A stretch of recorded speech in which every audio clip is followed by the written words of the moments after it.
Welcome into The Drive with Carrington Harrison on your home for Chiefs football.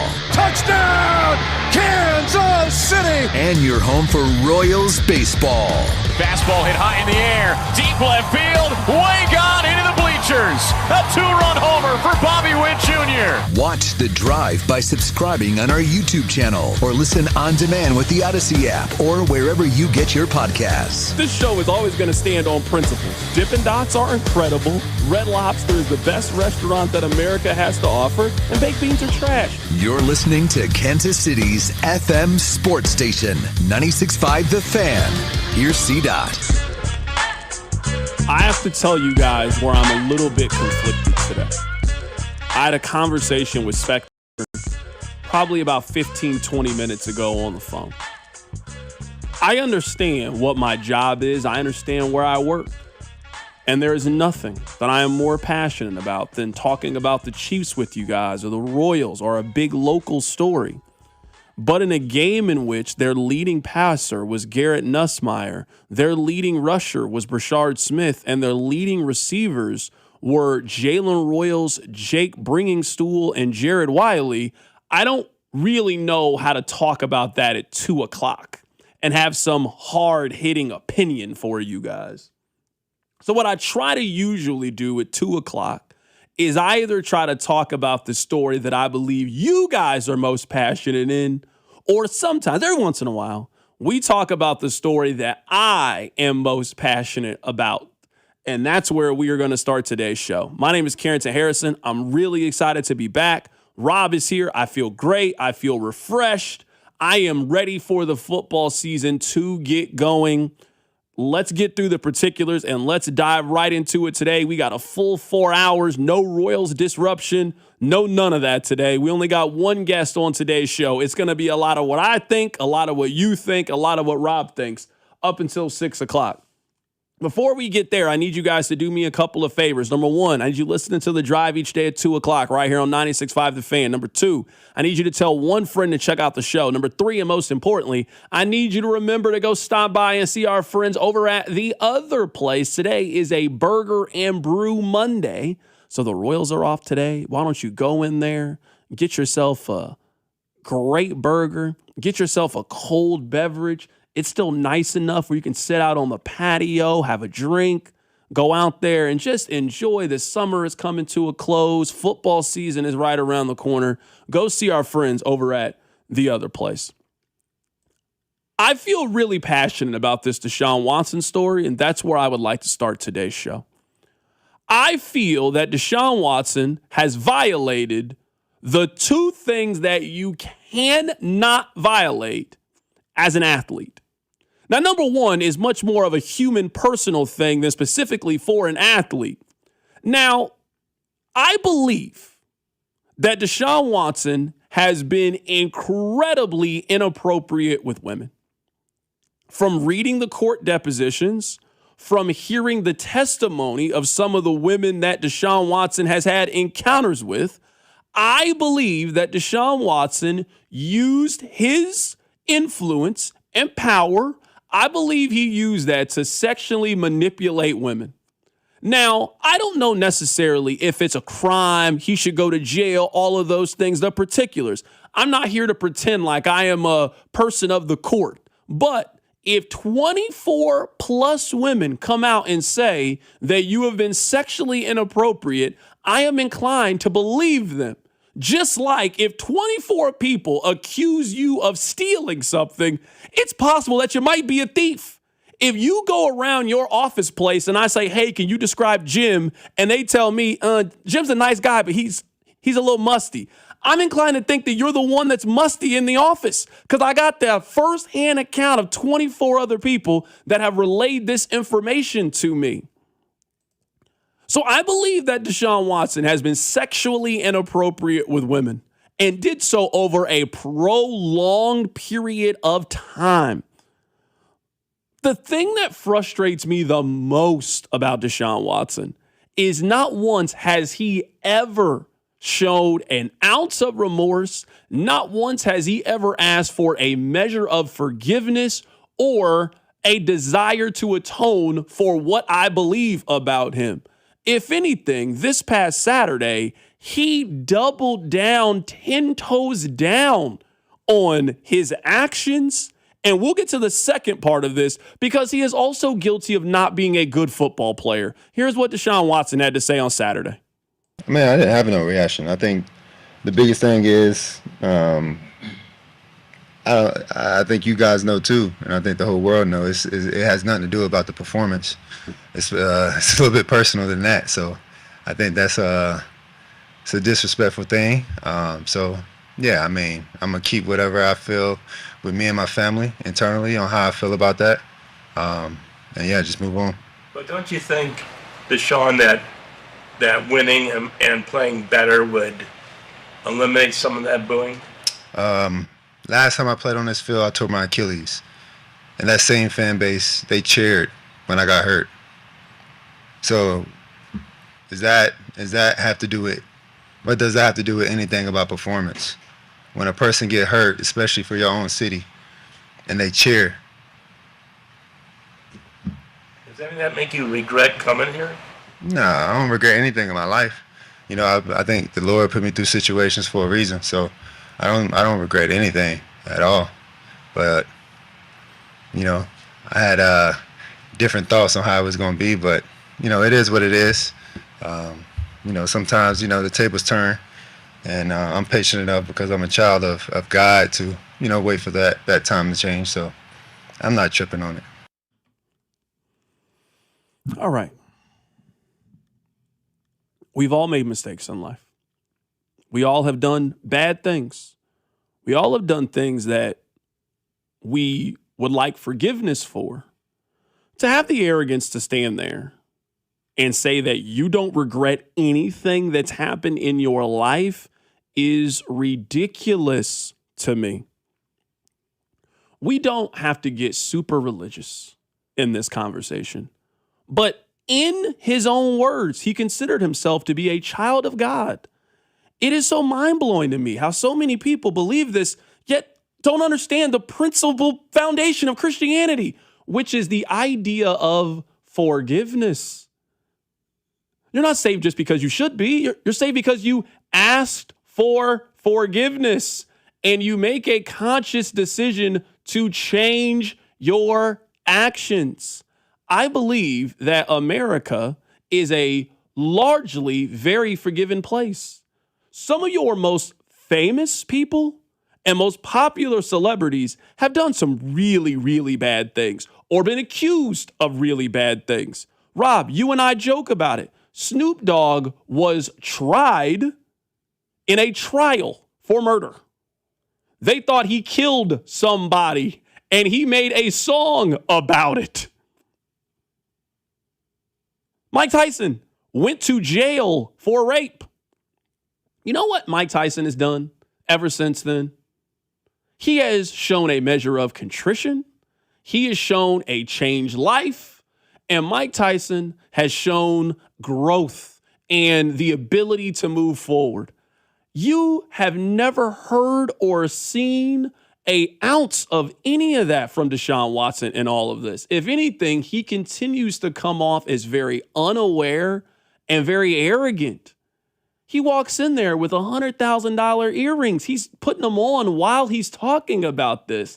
He's got a $100,000 bracelet on. You've already scammed these people for $230 million. So I think it's side A. I think side A is, I believe Deshaun Watson has done terrible things to women, and he doesn't seem to give a damn about it or doesn't seem contrite about it. He doesn't seem to understand the amount of pain and damage that he has caused to these people, which bothers me on a personal level.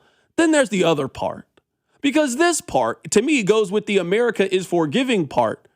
I sat here and I watched you guys treat Tyreek Hill like he was Nelson Mandela for a while. I sat here and I watched you guys treat Tyreek Hill like the example of how the justice system is out to get young black men. Of all the people who have been wrongly accused of stuff, Tyreek Hill's not at the top of that list. But I saw you guys do that. You want to know why? Because Tyreek Hill is really good at football. I'm going to say this as simple as I can.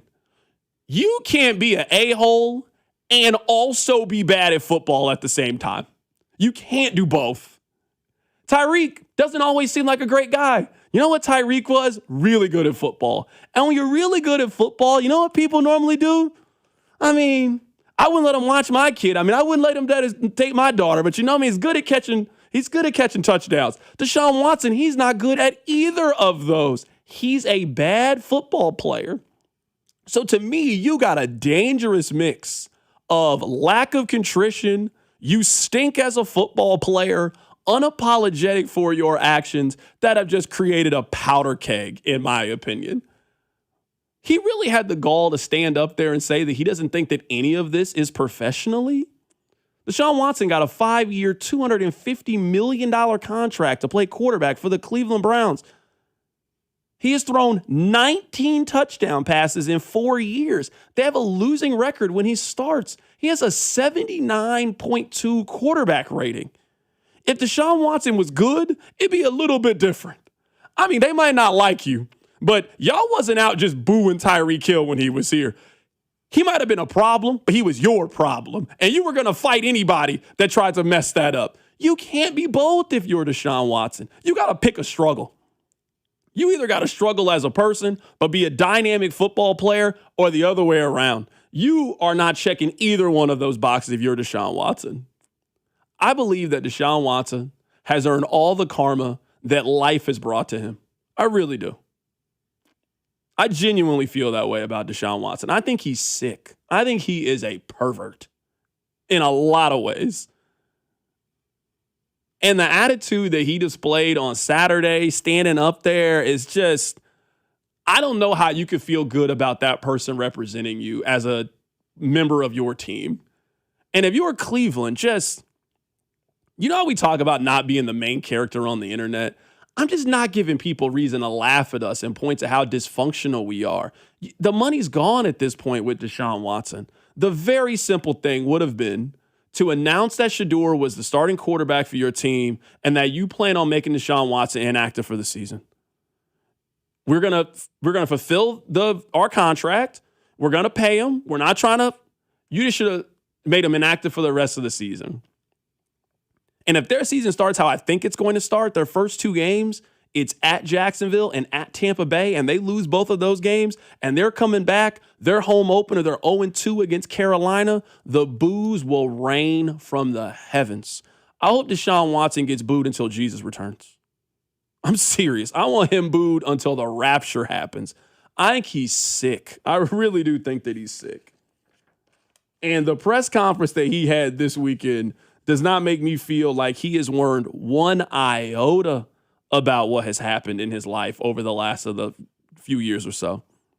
Then I'll say it again. You can't be both. You can't be mean to people and also bad at your job. You can't be both. There's some people who are really mean to other people, but then it's like, I don't know, man, he's our best salesman. What are you going to do about it? But once you become the mean guy and you also aren't as productive, usually when the problems arise. Deshaun Watson's a bad football player and a bad person. You can't be both. Coming up on the other side, we'll get to the Chiefs. Keep it right here. It's The Drive. The Drive with Carrington Harrison on Kansas City's only FM sports station, 96.5 The Fan. Recently, our company softball team lost the big game by 1 run. Then Dale tried to console us with the quote, "Winning isn't everything." Dale's a loser. I play to win.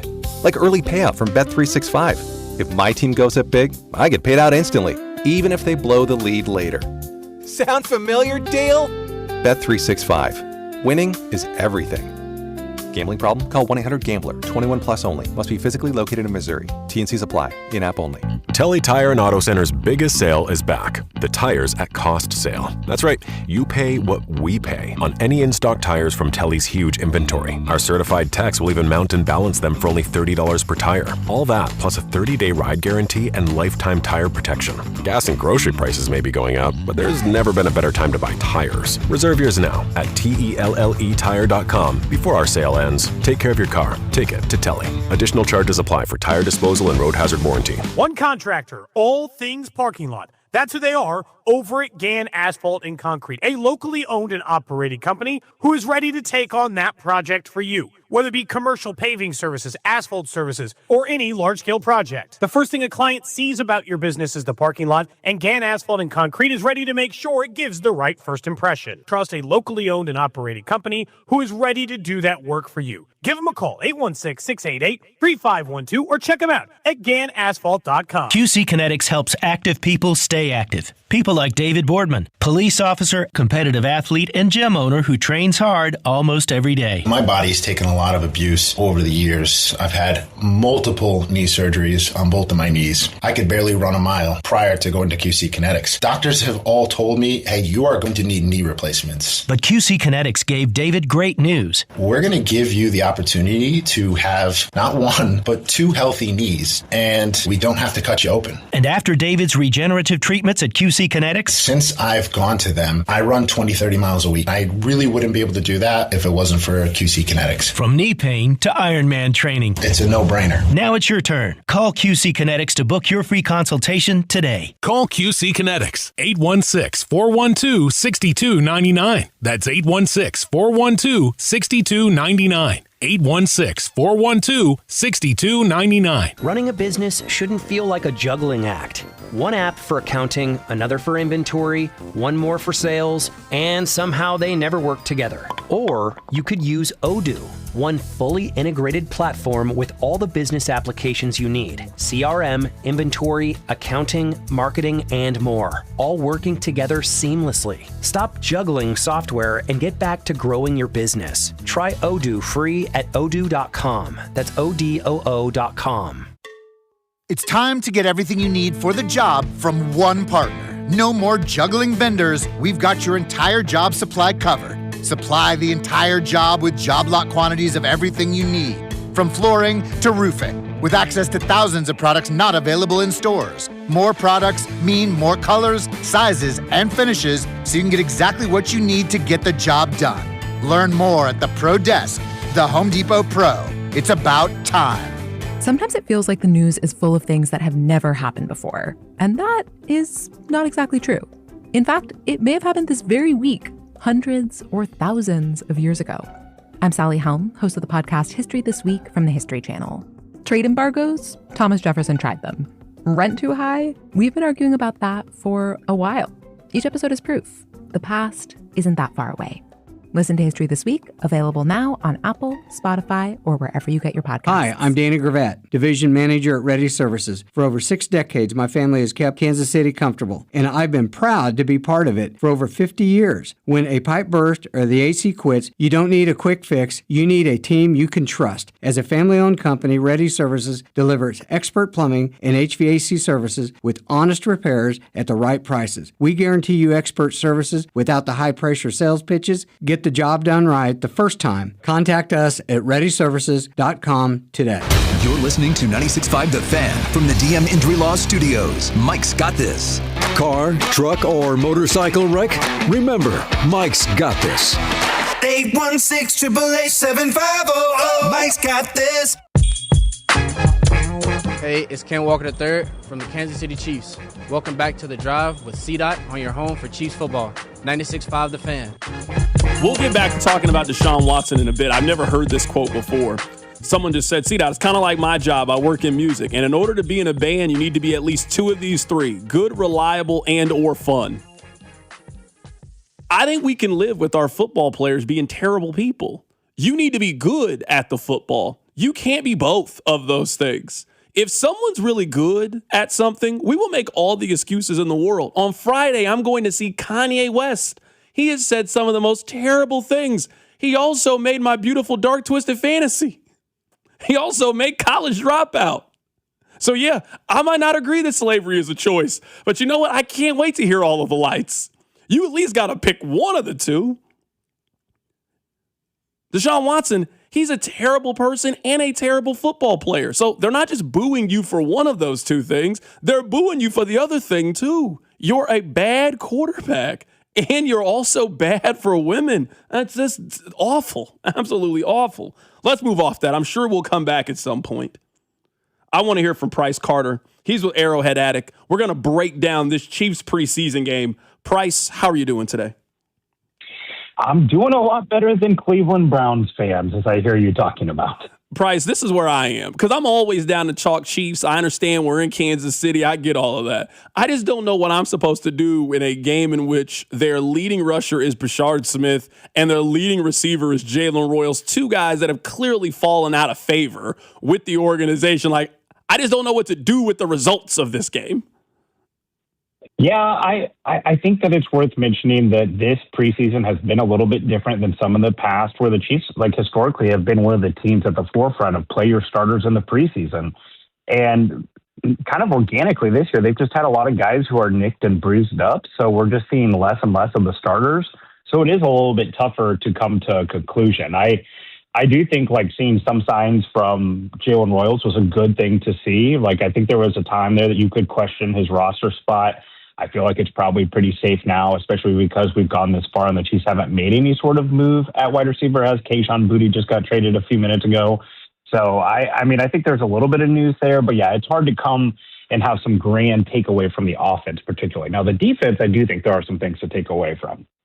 Yeah, so let's talk about the defense. Let's start there, and we'll come back to the offense.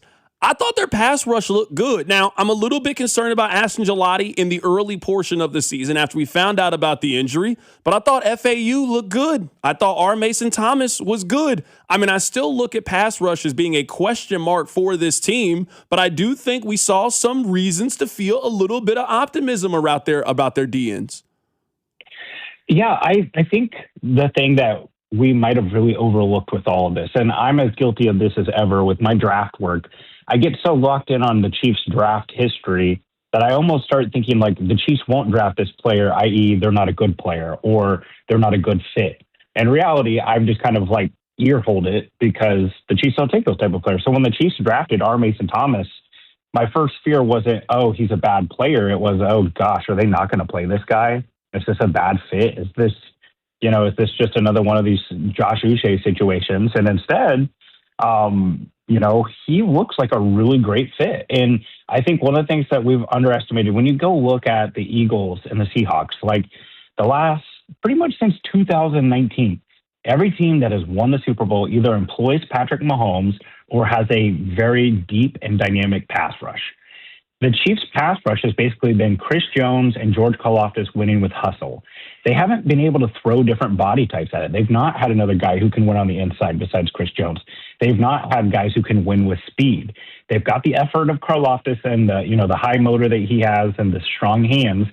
But I think mixing and matching with those different bodies, I do think that there is a chance that they look a lot more like Seattle's defensive line, which despite how good that defense was, they weren't incredible in the sack departments. They weren't, leading the league in sacks, but they could just throw lots of different looks at offensive lines. And I think if they can do that and start running a few more stunts and games and using that athleticism, I think it'll really help. A point that I made last week was this, and it goes in line with the Seattle thing as well. The Chiefs, to me, just need more really good football players under the age of 30. Because when you look at the high-end elite talent on this team, they either play non-premium positions like Creed Humphrey or Trey Smith, or on the opposite side of the ball when you look at linebacker and Nick Bolton, or they're Mahomes, Kelsey Jones, and guys who their prime were maybe, 4 or 5 years ago. Where I'm looking at this team, whether it's Mansour Delane, whether it's Peter Woods, whether it's a couple of the other guys that you were mentioning, like this team over the next 24 months, they need to develop 3 or 4 really good 24 to 26-year-olds to just kind of strengthen the top end of that roster. Yeah, I agree. I think some of that is kind of already shown in the preseason a little bit, where it's just like, the Chiefs losing, 8 preseason games in a row now, it doesn't mean anything, but it doesn't mean nothing. Like, you've got to start to wonder about the depth, because when the cracks of this roster started to show were in 2024, despite winning 15 games, everyone knew they weren't quite that good of a team. And then they got rocked in the Super Bowl. And then last year was last year. And depth is a huge problem. And yeah, The Athletic, ESPN, a lot of times during the summer, they put out their, top 25, under 25. And the Chiefs don't have anyone on there. And they used to have a lot there, whether it was Creed Humphrey, Trey Smith, Nick Bolton, Trick McDuffie. They don't have guys there anymore. And they've got to have an inflection of use, because you look at some of the long-term questions that are ahead of the roster, whether it be right tackle, which we'll probably talk about at some point, wide receiver, edge, defensive tackle after Chris Jones. They've got a lot of big questions. And then they have a tight end room that's like being, duct taped together with everything besides Travis Kelce. Like, there's a lot of questions to be answered. So the answers that they've already tried to supply, they need to hit, right? Like, Mansour Delane needs to be really good. Peter Woods needs to be a difference maker. Now, I will say, so far, the early returns are very encouraging for those guys, but they've got to hit. Right now, we're talking to Price Carter. Price Carter is with Arrowhead Addict. Just getting his thoughts on the Chiefs as we are 2 preseason games in. They got one more coming up this week. Let's talk about right tackle. You mentioned it. Where are you at? How are you feeling about their right tackle situation? Yeah, I think something magical happens north on I-29. Something in St. Joe, I don't know if it's in the air, if it's in the water, if it's all the 50,000 chain restaurants up there. Whatever it is, we start losing touch with reality a little bit. And the Khalil Benson story was a great story. And I want to highlight the fact that if he makes the roster, that's a great win for the organization to have a UDFA, make the roster, and be a meaningful contributor, especially as he was a rookie camp invite. With all that being said, if he's the starting right tackle for this team, that is a massive indictment on Jalen Moore and a massive indictment on the front office who, Jalen Moore has like an $18 million cap hit this year. It might be even higher than that now that I think about it. And it's going to be a problem because he does not have the feet to be a tackle. And most analysis around him during the draft was this is a guy who played guard in college and then kicked out to tackle and should probably stick at guard. I'm happy with Khalil Benson if he's the 6th offensive lineman, the first guy off the bench, hopefully on the inside. And then, all right, we're getting an upgrade over Caliendo, who's been that guy in the years past. I've said I think he's much more Nick Allegretti than he is Andrew Wiley as far as, former Chiefs offensive lineman. And that's okay, especially for a UDFA. So that's where I stand with Khalil Benson. I don't think that Jalen Moore is going to, be as bad. I think Jalen Moore can be more competent. Is he right good? Tackle. And Price, I'm sorry to cut you off. The only reason I cut you off is I only bring that up is because it was always going to be very unrealistic to me to think that an undrafted rookie was going to be your starting right tackle at the beginning of the season. Like, that was a lofty expectation. I'm with you. He's probably much more better suited at right guard and as a 6th offensive lineman than anything. What kind of frustrates me about the Jalen Moore conversation over the last couple of years is, okay, if you're telling me the plan was he was going to play left tackle and then plans changed, okay, perfectly fine. There doesn't appear to be a plan B, C, or D with Jalen Moore. Like, I'm not sure that he's a starting caliber tackle in the National Football League, and they spent a lot of money for him to be that. Yeah. The 2025 free agency class, really set this roster back the last couple of years because you're not getting anything out of Fulton. Elijah Mitchell was a total miss, and there were several guys who went at the same price point as Elijah Mitchell that have been much better. And then, you're still sitting here in August wondering if Jalen Moore can be a starting tackle for you, whether that's on the left or the right side. And I do understand the thought process of they didn't have Josh Simmons, but you've not seen enough from Jalen Moore to just feel confident about it. If Jalen Moore is your 5th offensive lineman, the worst guy on your offensive line, I think that they will be okay. I think that they can chip and provide help and do all those things that will make his life easier. And, there's a lot of offensive lines that have a weak point. The Seahawks had a very obvious weak point with Anthony Bradford, the right guard. But with all that being said, we've seen from this preseason, the Chiefs offensive line has no depth. And to go through a season and just have everyone healthy, all 17 plus games, if you make the playoffs, you're wishing, not planning. And, Josh Simmons is the key cog here, and he's not been described as reliable here lately, right? Whether it be injury or just him disappearing on the team, that's a concern too, because if Josh Simmons goes down, you're running out Jalen Moore and Issa Pole, Jalen Moore and Khalil Benson. Brother, that is scary for a team that has invested so much in tackle over the last couple of seasons. Right now, we're talking to Price Carter here, just getting his thoughts on the Kansas City Chiefs. How much stock do you put into what we saw with Brashard Smith? How much stock do you put into what we saw with Jalen Royals? I think I probably put a little bit more into Jalen Royals only because we needed more information. Like Brashard Smith, I just feel like I know what he is, and he's a change of pace guy that can do some stuff in the pass game, can do some stuff in the run game, generate an explosive here or there. I'm not the first person to make this comparison, but to me, it just feels like a souped-up DeAnthony Thomas or a Dexter McCluster. Like, this is just kind of a tweener guy that can generate some explosives for you. You can see that he does have some breakaway speed for a team that didn't have any. But I feel like the main reason why Brashard Smith can stick on the roster right now is because he does offer some special teams value. If he didn't have that, I think he might be on the outside looking in, because I think Emmett Johnson has looked like the much more real, usable running back, and DeMarcado still has a very clear path to the roster because of his pass protection. Whereas with Royals, I mean, man, at the beginning of camp, it's like, is this dude going to make the team? I mean, he might be the only Royals worse than the Kansas City Royals playing across the parking lot right now. And now they both got hot at the same time. Coincidence? I think not. But honestly, I do think that Royals have shown enough that he can probably stick on the roster. I still think they really need a blocking wide receiver. I know that's why some people want to put Andrew Armstrong on the roster. But I do tend to think that Royals has done enough that he can probably make the roster and you feel good about it. Let me throw this question out there. Now, I'm not saying he's not going to play. I believe he's going to play. I know how people, you said, no, I didn't say that. But let's say that Patrick Mahomes doesn't play week 1. Let's say he doesn't play. I'd rather them start Garrett Nussmeier than start Justin Fields. That's where I'm at. Who would you rather them start? So I right now, as I said, I definitely think Garrett Nussmeier is the better quarterback and will be the better long-term quarterback for this team. And if I had to start Garrett, if I had to pick a starting backup for like 5 games, I'd pick Nussmeier. If it was 1 game, I think I'd pick Fields. And the reason why I'd pick Fields is because there's a chance that Andy hopefully can just scheme up a different looking running quarterback game, and you just rely on his legs, and it's just so different than what the Chiefs have put on tape before that it's the one-off. It's just something that's different. But if it's a significant chunk of time where, like, okay, we really actually have to have like a passing offense here. We can't just get away with playing Army-Navy football here. In that case, I do think it's Nussmeier. And, I would not be absolutely crushed if they moved on from Justin Fields. I doubt that they do.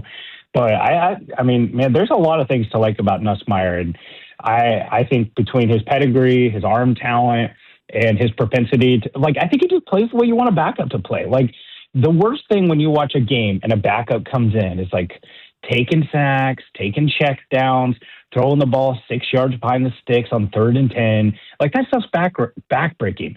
Nussmeier will at least come in and, he's a Nepo baby. He's just going to come in, he's going to sling it. My dad's an offensive coordinator of the NFL. I've got all this, draft pedigree. I'm just going to come here and sling it. And he's got the arm talent to do it. Sometimes it'll probably bite him, but hey, at least he's going out there and trying to win the game rather than just slowly losing it. Yeah, no, I like how he's played so far. I think you got to feel encouraged if you are him. Is there any other storyline that now we are essentially through the preseason? I know they're going to play one more game. Maybe Mahomes goes out there. Maybe he doesn't. But you and I both know that 3rd preseason game, that is just let's try to keep everybody healthy as possible. And guys who are not going to make this roster are virtually going to play the entire second half.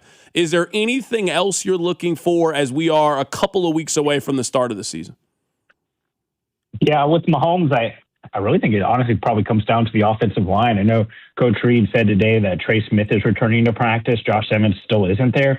I mean, right now, I just wouldn't feel good putting him behind Mike Caliendo, Jalen Moore, and Khalil Benson as your starting offensive linemen. I do think, I would still like to see the rookies continue to progress. There are very, very few paths for this team to be who they want to be this year without their rookies being a big part of it. So I would continue to get Mansour Delane snaps. I know he played, and, you saw some of that speed and athleticism from him breaking down and blowing up that screen. He needs more reps because I don't want his 13th, 14th, 15th NFL rep to be against Jalen Waddle and Cortland Sutton. That's just a lot to ask a guy on Monday Night Football. And Peter Woods, I think, can use some more development and growth. And let's keep seeing it from R. Mason Thomas. I also think the slot cornerback position is really interesting. Kader Kohu was a guy who at one time you thought hey, maybe this just is their starting slot cornerback. He's kind of fallen off the roster. Is Kennedy taking his job? I'd like to see Kennedy do a little bit more. I think it's probably Chris Rowland-Wallace who's starting there for the full season, or at least to start the season. But definitely would like to keep more from the rookies. And hey, I want to see more from Cyrus Allen. He looks good when he gets the ball, but he's played some and didn't really have a particularly impactful day the other day. Part of that, again, is Justin Fields. But just like to see the rookies continue to ascend and grow and get more playing time. That is our guy, Price Carter, joining us on the show. He is with Arrowhead Addict. Price, great stuff, man. We'll catch up with you after preseason game number 3. Yes, sir. Sounds good. Have a great day. Absolutely. That's Price Carter joining us on the show. He's with Arrowhead Addict. I like following him on Twitter, so great to catch up with him. This is the analogy I'll make. And I say this tongue-in-cheek, a little bit of fun, but with most jokes, there's like a hint of truth. Have you ever tried to tell your friend about his girl and he just excused it at every single turn? For example, you were like, hey, man, she always uses the phone in another room, like she just doesn't feel comfortable, or why is her phone always face down? Like, I don't know, man. This doesn't feel right. Oh, man, you don't know her the way I know her, man. You just don't know. I'm starting to realize more and more that that's what being a fan of a team is like. Let me read you this text. We were talking about Jalen Moore. Guy sent this in. That's because Moore was paid to be a left tackle, and we just so happened to fall into Simmons. Now we're trying to make him play the opposite side. It's just not that easy. Jalen Moore will be just fine. I hate to tell you guys, I'm not sure if Jalen Moore can play. And I don't really know, other than, well, they signed him, evidence that we have that he can play. Now, I know that you guys are real hit or miss on Pro Football Focus ratings. If they're good, then it's the Bible. If they're bad, then Pro Football Focus should be abolished. No one follows this. These were their bottom 3 offensive players this week. Khalil Benson, who I just think he was overmatched. The Khalil Benson thing is fun. It's cute. It really is. But you know what I saw? I saw the difference in somebody who is a first-round pick and legitimately one of the best defensive prospects from last year going up against an undrafted player. Because when it was one-on-one Khalil Benson up against Ruben Bain, it was real clear to me who was the first-round pick. He pushed him out of the way like a child. I think Khalil Benson is a guard. And if you turn a starting guard into from a undrafted player, great. Khalil Benson cannot be your right tackle. Not in this division, not with how tough it is, not with the pass rushers, not with the schedule that they have. Throwing Khalil Benson out there is suicide for your season, in my opinion. It is not a good plan. So Khalil Benson, he was number 1, wasn't close. Jalen Moore was number 2. Issa Pole was number 3. Now, they have other problems, but I don't think that Jalen Moore is a good right tackle. And if you're telling me that the say it out loud test is, well, he was going to be a very good left tackle, and then situations happen, and now we had to move him to the other side, that he is at times virtually unplayable over there, I just think they have a little bit of a problem on the other side. Kind of like what I was saying about the girlfriend analogy. I think we just have to call it. Jalen Moore was a really bad free agency signing by the Kansas City Chiefs. And I understand nobody wants to say that. It's negative. I get it. So if I got to be the one to say it, if I got to be the one to tell you, hey, I think your girl is cheating and this is the evidence that I have, we just got too many people. You remember in the draft process when all of the people kept saying, I think the Chiefs should draft right tackle, and you guys kept getting mad at every single turn? No, we're not doing that. No, we're not. Maybe they kept saying the Chiefs needed to draft the right tackles because Jalen Moore is their right tackle. Maybe that's the why. I know you guys remember that. Anybody that suggested they take a right tackle, I think right tackle's an issue with the team. I don't think it's their biggest issue. I think it might be number 3, though. I think it depends on who you ask. It's either wide receiver or a pass rusher. And then once you get past that 1A, 1B, what's the next issue with the Kansas City Chiefs? I think the issue is Jalen Moore. I think the issue is if Jalen Moore doesn't play, it's Khalil Benson over on the right side. I mean, they've given you no reason to think they like Issa Pole. I mean, I know he played well last year in those little preseason games. Now when it matters, when it's back to counting, they haven't given you any reason to trust them when they put Issa Pole into the game. So I think the right tackle is a little bit of a concern. I don't want to be negative, but when your quarterback is coming off a significant leg injury, not being solidified at the tackle position because one is injured in Josh Simmons and the other one can't play, that seems like a problem to me right now.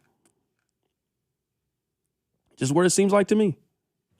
I might actually think that it's ahead of pass catcher now. Like, I've seen the evidence. It might be a problem. They thought in camp Khalil Benson's the guy. How bad is Jalen Moore where they thought, ooh, Khalil Benson's the guy? Because he did not look like the guy in preseason game number 2. Yeah, somebody said, so C-Dot, what do you think they're supposed to do? I mean, if you want my answer, I would say lose the division. That's my answer, but you guys don't want that though. I'm just telling you where I'm at with the team. I just don't think that they're very good, honestly. Somebody said, C-Dot, you have no evidence. I mean, they hired him for a position. They hired him for a position last year. They instantly replaced him for that position. He then couldn't beat out Jawan Taylor, even after their offensive coordinator said at every single turn they were going to hold Jawan Taylor accountable. Jalen Moore could never end up taking that spot for him. He was in a position camp battle for basically the first 3 weeks against Khalil Benson. It's also year 7 of Jalen Moore's career, and he's never started a week 1 in the NFL season. Usually at this stage in guys' career, we kind of know at this point. We normally have a good idea of what you could do at this point. It ain't like Jalen Moore is a first, second year player. This is year 7 for Jalen Moore. He's 28 years old, and we still don't know what kind of player he is in the league. Normally, he's on the other side of his prime at this point. Usually by this time, we kind of know if you can play or not. The fact that we are saying that we don't know if he can play kind of answers my question of he probably ain't that good. I hear the argument about left tackle in San Francisco. They ain't got a right tackle position. He couldn't play right tackle for them. He can't play right tackle for the Chiefs. I don't feel good about it. That's maybe the best way of putting it. Simply put, I don't feel good about it. Coming up at the top of the hour, we'll talk about Jed York. We got to talk about this Jed York story. Keep it right here, The Drive. You're listening to The Drive. My man, Carrington Harrison. On Kansas City's FM sports station, 96.5, The Fan. BetMGM, official partner of Major League Baseball, is bringing the high heat all season long. All season long, you can log into the BetMGM app and receive top-tier promos that put you in the batter's box and up the excitement for America's pastime. Step up to the plate all season long with Swing for the Fences, the free-to-play game where every swing could score you rewards. We're talking parlay boost tokens, odds boost tokens, same-game parlay boost, and even bonus spins all season long. And the action doesn't stop there. Get more out of every at-bat and every inning with MLB's same-game parlay boost. Stack your picks and boost your potential payout. Plus, lock in bigger value with MLB odds boost tokens and MLB parlay boost tokens all season long. More boost, more swings, more chances to win. Download the BetMGM app and step up to the plate today. MLB trademarks used with permission. BetMGM and GameSense remind you to play responsibly. Gambling problem? Call 1-800-GAMBLER. See BetMGM.com for terms. 21 plus only. Missouri only. Existing customer offers. Subject to eligibility requirements. Please gamble responsibly. I'm McCall with Lee Summit Subaru, and it's time to make a big deal out of nothing. Lee Summit Subaru's 0% event. Get up to 0% on select 2026 Subaru models for up to 72 months. And we have the largest selection of Subaru certified vehicles in Kansas City. 0% event and a lifetime warranty. Fall in love with driving again at Lee Summit Subaru. The Subaru A Lot to Love event. VIN number 4S4SLD L61T3038472. Based on 2025 Kansas City inventory listings. Imagine buying your next car from one dealership. With the support of many. With everything you'll ever need. When you buy from any of the Balderson Auto Group dealerships, you're getting the support from all of our dealerships. Like our 100 service bays, collision, and detail centers. And our free exclusive lifetime warranty. No other auto group gives you that. From north, central, south, the Balderson Auto Group has you covered. A family committed to excellence, growth, and harmony. Go to bagkc.com. This summer, Casey's has 89-cent medium fountain and new Frostbite by Casey's drinks. But if you don't have 89 cents, you could check your center console, dig between your couch cushions, ask Grandma for $1, or just use your credit card. 89-cent medium Frostbite by Casey's or fountain drinks at Casey's. All summer long. Restrictions may apply. See store for details. Are you an adult with uncontrolled moderate to severe Crohn's disease symptoms and still packing a backup bag of clothes? Just in case? Skyrizi Risankizumab Riza can help you take control of your Crohn's. Feel significant symptom relief, including less abdominal pain and fewer bowel movements at 4 weeks. Plus, Skyrizi is proven to help people achieve remission and visibly improve damage of the intestinal lining. Individual results may vary. Skyrizi is a prescription injection medicine. Don't use if allergic to Skyrizi. Serious allergic reactions, increased infections, or lower ability to fight them may occur. Before treatment, get checked for infections and tuberculosis. Tell your doctor about any flu-like symptoms or vaccines. Liver problems leading to hospitalization may occur when treated indicated for Crohn's. Ready to take control of your Crohn's? Ask your doctor about Skyrizi, the #1 prescribed biologic in Crohn's disease. Control is everything to me. Learn more at skyrizi.com or call 1-866-SKYRIZI. America is turning 250 this year, and Circus Sports is celebrating by offering all users in Missouri $250. Dane Hughes here, and for everyone in Missouri, all you have to do is deposit $250 on your Circus Sports app. Then play through that deposit. Once you do, Circus Sports will reward you with $250 right in your account. This is available for everyone in Missouri, new and existing users. Celebrate 250 years and find out more at circusports.com today. Must be 21 or older in Missouri. Gambling problem? Call 1-800-GAMBLER. This afternoon, expect a partly sunny day with a high of 84. Weather brought to you by Staples. It's the most wonderful time of the year at Staples. They've got back-to-school supplies as low as 25 cents, up to 40% off select tech and more at staples.com/back-to-school. Staples, that was easy. You're listening to The Drive with Carrington Harrison on 96.5 The Fan and the Odyssey app. All right. Coming up in a little bit, you know what? We're going to talk about Jed York. I can't wait to talk about Jed York. Rob, have you seen all of the leaks for Grand Theft Auto? Have you heard this? I have not been following it. I knew you'd be following it, but I'm betting. I keep saying this game's going to get delayed again. I don't think it is getting delayed. I think it's clearly either done or very, very close to being done. So real quick story short. Somebody either has hacked something, knows somebody that I don't know what it is, but basically for every day for the last 6 days, they have been leaking serious spoilers, all that kind of stuff about the game. Because, they got the big release that's coming up on Thursday. So, a lot of this stuff I think you were going to see, but they have just been doing this over the course of the last couple of days. Now they're polling people if they want you to start, showing missions and stuff. So somebody is doing a big leak, big hack with all of this. A big hack with the Grand Theft Auto news. So that's number one. Number two, Rob, let me tell you this. I'm kind of happy about this. I'm not really a big birthday person. It's whatever, But you know what? One thing that is cool, sometimes people tell you happy birthday, oh man, you I appreciate that. You want to know who told me happy birthday? Brian Busby. That's a good one. You know how cool that is? I saw Brian Busby when I was a kid. Now, I'm sure he went to a lot of people's school. But I remember when Brian Busby came to my school, it wasn't even like an on-the-wall message. He personally sent me a message. Said he was a big fan of the show. Special thanks to Brian Busby, man. Of all the people that told me happy birthday last week, Brian Busby's is number one on the list of the coolest person. The one that I was like, oh, you know what, man? I'm happy he told me that. Thank you, Brian Busby. It's hard to say just one of his names. Thanks, Brian. No, you're just Brian Busby to me every time.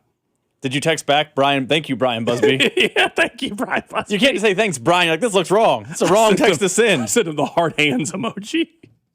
I sent him the heart hands. I was so moved.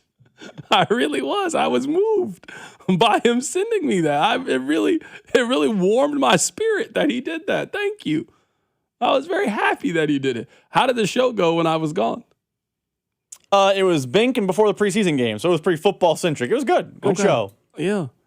We don't got to spend a whole lot of time on this, but this is just something I want for everybody. You just have to do the Cancun, Puerto Rico, wherever. You got to do the all-inclusive. Mm-hmm. You don't have to worry about anything.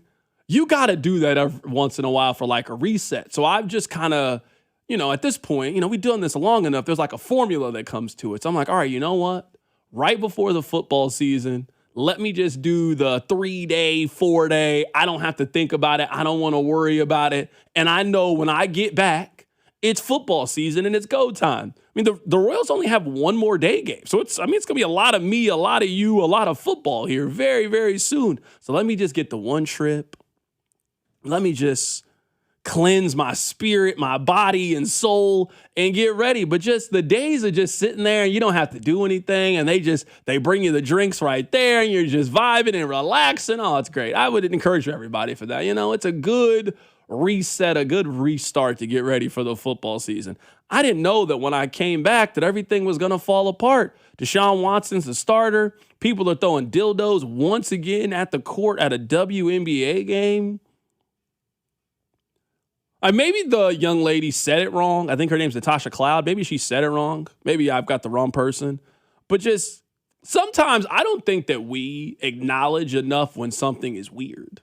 And going to a sex shop to buy a dildo, purchasing it with the intention of throwing it on the court at a women's basketball game is weird. Like, it's legitimately, genuinely weird. I don't know why we don't acknowledge that more as a society, that you're weird for doing something like that. That's actually one of the weirder things that I've ever heard of happening at a sporting event. I mean, the fact that that's like a bit for people is just so confusing to me. We've talked about on this show before. The WNBA is sadly not about the basketball anymore. It's all the other stuff. The WNBA is never in the news because Caitlin Clark was hooping, or what's her, Olivia Miles. I think that's the woman from TCU who's on Minnesota. Yeah. She's an incredible player. We never talk about them. We talk about all of the other stuff with the WNBA. It's just everything else. Yeah, I guess this, like, people like, oh, it's funny. That's weird to me. I just don't know what else to say. I feel like we just got to get back to name calling. And like, if you do that, then you're a loser. I don't really know what else to call you. Like, I just can't imagine you went to Cirilla's or whatever. Like, dude's not going like then. So like, you then went on Amazon to then buy a dildo, to then buy tickets to the game, to then get close enough to the court, to then throw it on the court. That's just weird. That's weird. I really don't know how else to say it. While we're here in the WNBA, now I'm just getting all my takes off today. I got so many takes that are built up.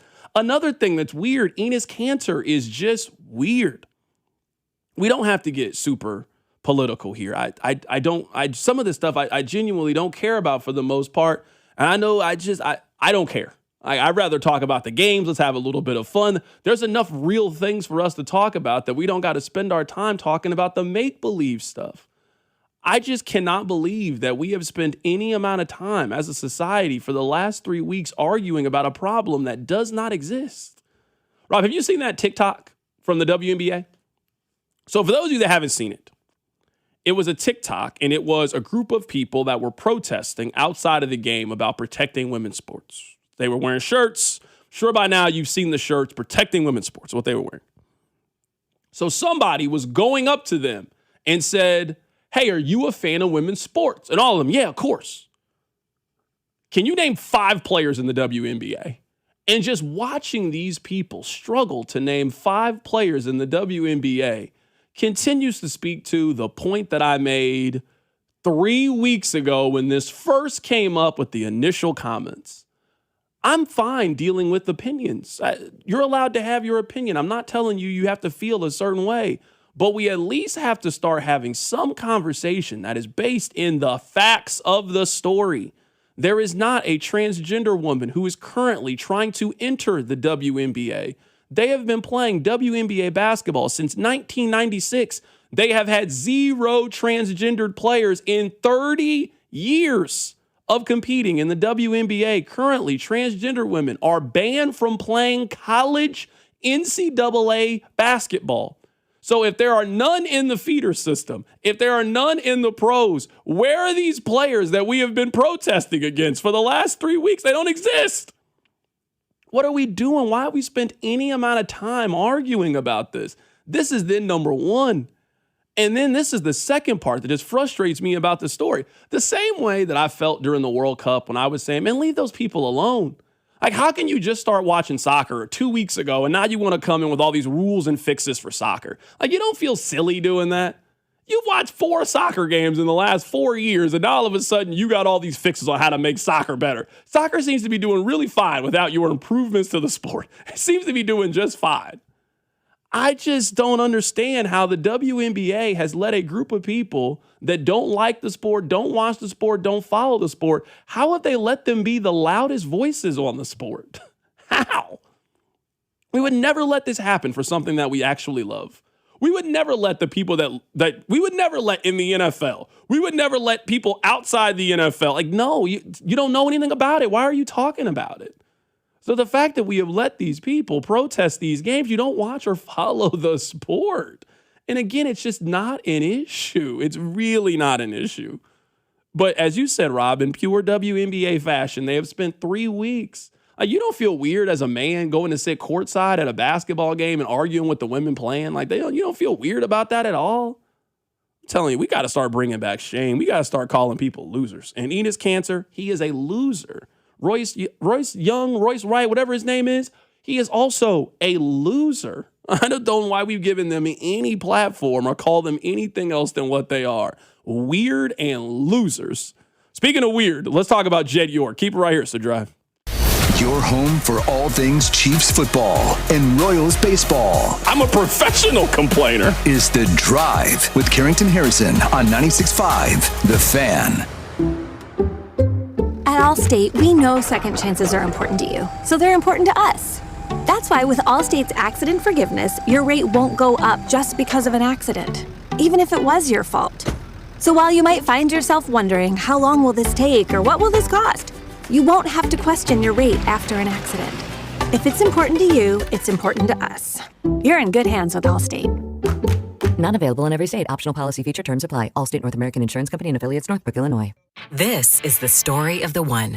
As a maintenance engineer at a beverage manufacturing plant, he starts his day knowing every line is ready to run because Grainger delivers the industrial-grade products he needs to keep mixers, conveyors, and packaging equipment moving. With Grainger's vast selection of bearings, belts, and motors, he keeps operations running smoothly, so nothing grinds to a halt. Call 1-800-GRAINGER, click Grainger.com, or just stop by. Grainger, for the ones who get it done. Are you an adult with uncontrolled moderate to severe Crohn's disease symptoms and still packing a backup bag of clothes? Just in case, Skyrizi Risankizumab Riza can help you take control of your Crohn's. Feel significant symptom relief, including less abdominal pain and fewer bowel movements at 4 weeks. Plus, Skyrizi is proven to help people achieve remission and visibly improve damage of the intestinal lining. Individual results may vary. Skyrizi is a prescription injection medicine. Don't use if allergic to Skyrizi. Serious allergic reactions, increased infections, or lower ability to fight them may occur. Before treatment, get checked for infections and tuberculosis. Tell your doctor about any flu-like symptoms or vaccines. Liver problems leading to hospitalization may occur when treated for Crohn's. Ready to take control of your Crohn's? Ask your doctor about Skyrizi, the #1 prescribed biologic in Crohn's disease. Control is everything to me. Learn more at skyrizi.com or call 1-866-SKYRIZI. What if you could have the most reliable fiber-powered Wi-Fi? And get this, what if you could keep it at the same price for 5 years guaranteed? Now through August 24th, new Xfinity customers can get our best price on gig Wi-Fi this summer before it disappears. Just $50 a month for 5 years. No annual contracts, no hidden fees, and our best equipment included. Plus, get online in minutes with same-day Wi-Fi. It's Wi-Fi that finds and fixes problems before you even notice them. Like super intelligent Wi-Fi with a 6th sense. Plus, it keeps you protected from online threats. And get Peacock Premium included for 2 years. Lock in your price and unlock the possibilities. Get it now at Xfinity.com. Xfinity. Imagine that. Restrictions apply. Requires paperless billing and autopay with stored bank account. Taxes and fees extra. Speeds vary. Use of fiber coaxial cable. Learn more at Xfinity.com/same-day Wi-Fi. Okay, hold up. What is that? It's new Tide Evo. That little white tile is laundry detergent? Yep, Tide Evo is a super concentrated laundry detergent that's built different because it's packed with 6 layers of cleaning power that fight odors, stains, dinge, and extra work. And it smells so good. New Tide Evo. Love it or your money back. Money back guarantee issued via prepaid card by mail. See Tide.com for details.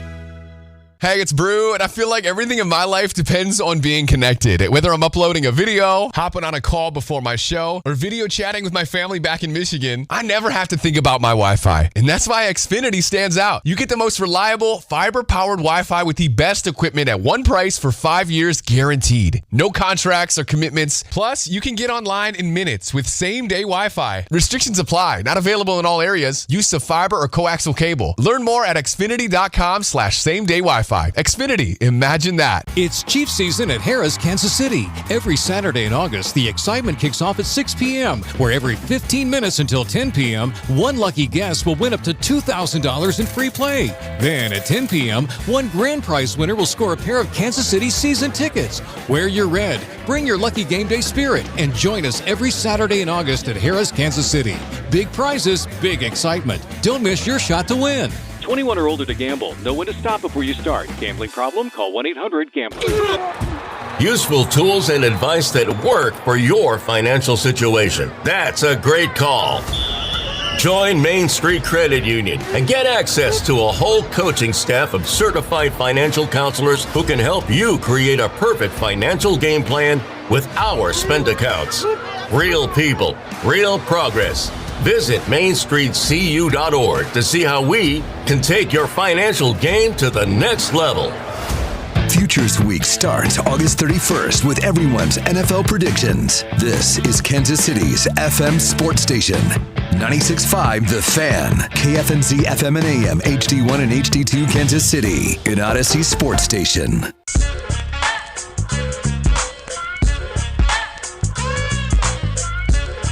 Very upset.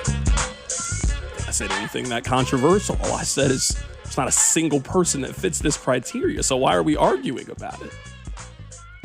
Doesn't make any sense to me. It'd be like arguing with your wife if she would cheat on you with a little person. I don't know any little people. Why are we even arguing about this? It just seems like a silly random hypothetical to bring up at this point. You also can't tell me it's not about the WNBA when they're standing outside protesting the games, when there's straight men standing behind the bench yelling at WNBA players. There's not a single transgendered woman that is playing college basketball. Where are these people coming from? I don't understand. I don't know why we can't just talk about the current facts of the situation. Somebody has to provide some clarity to this situation. We're arguing about a problem that doesn't exist. We got enough actual problems. We got to now manufacture problems. Doesn't make any sense to me. Let's move on. There's more things I want to talk about today. Let's piss people off even more. I'm with it today. I'm back from vacation. Let's get it going. There are some storylines that when I read, when they come across my timeline, they are going to be discussed on this show. Now, you might be thinking that we got to do some hard hitting.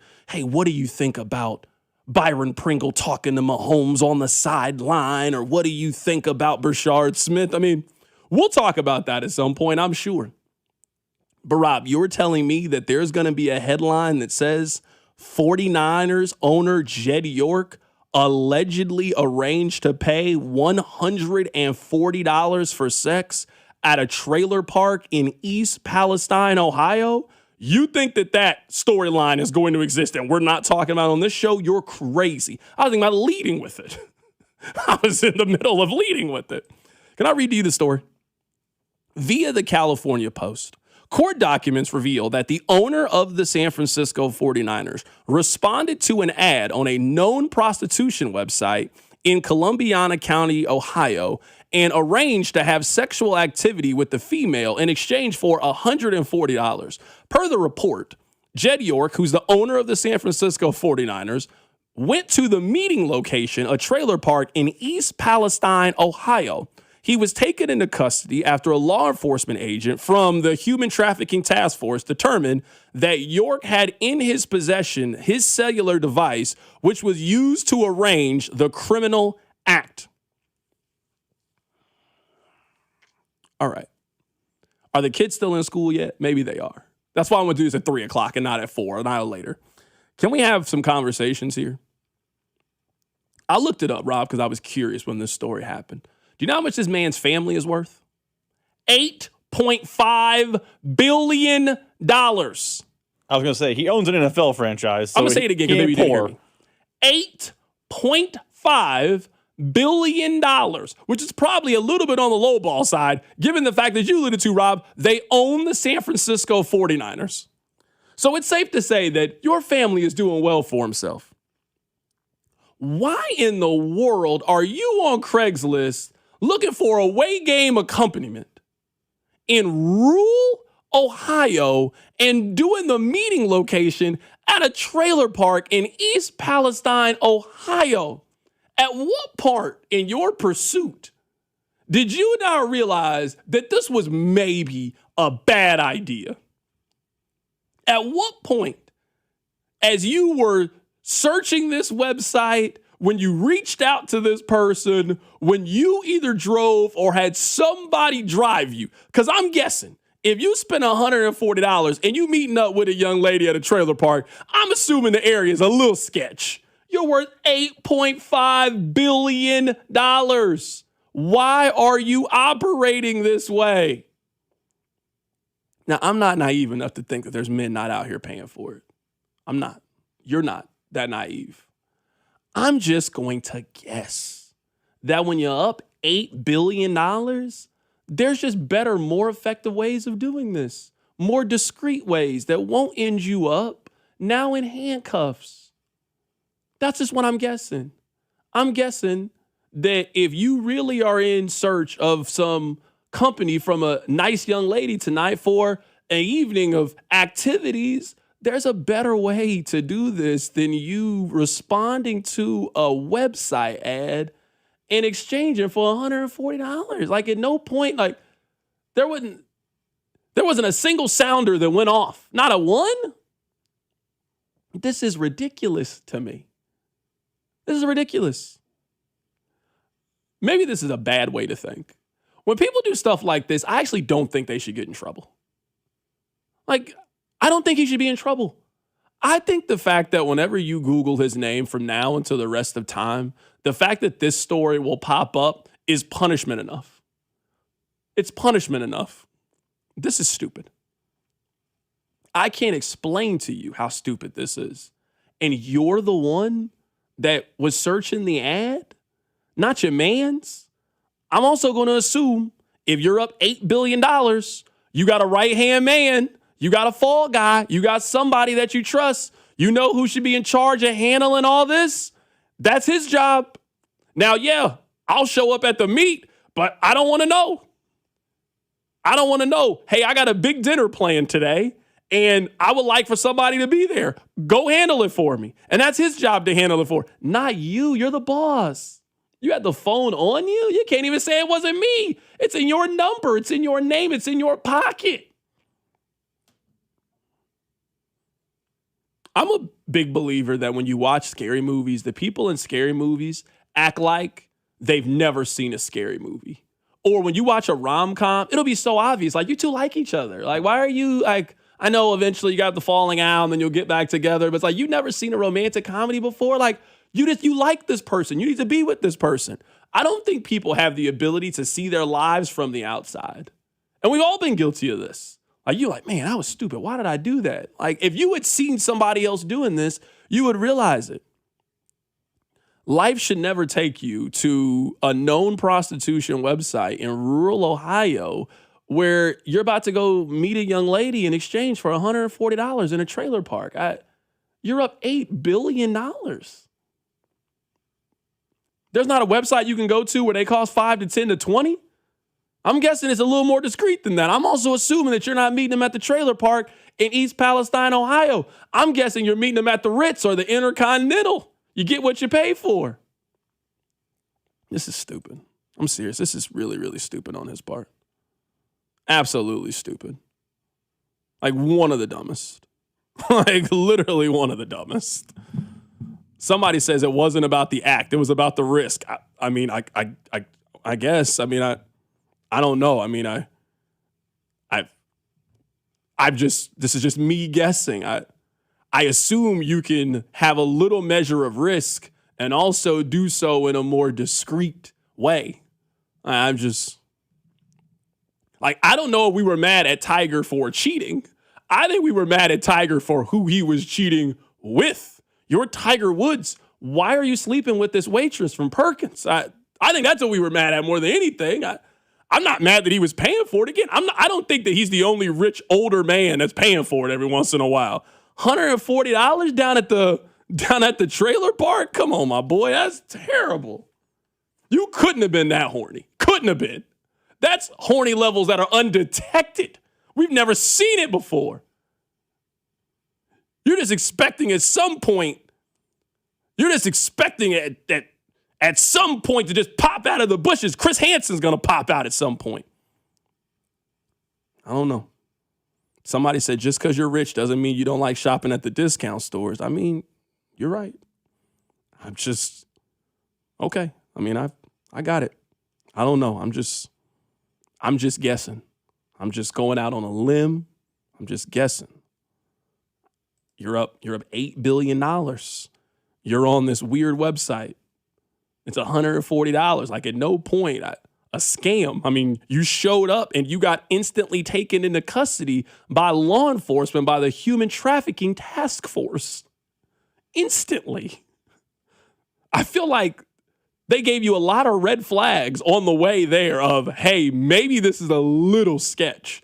Like, honestly, you getting arrested is the smallest thing that could have happened. They could have easily figured out who you were, and it could have went real left real bad in these scenarios.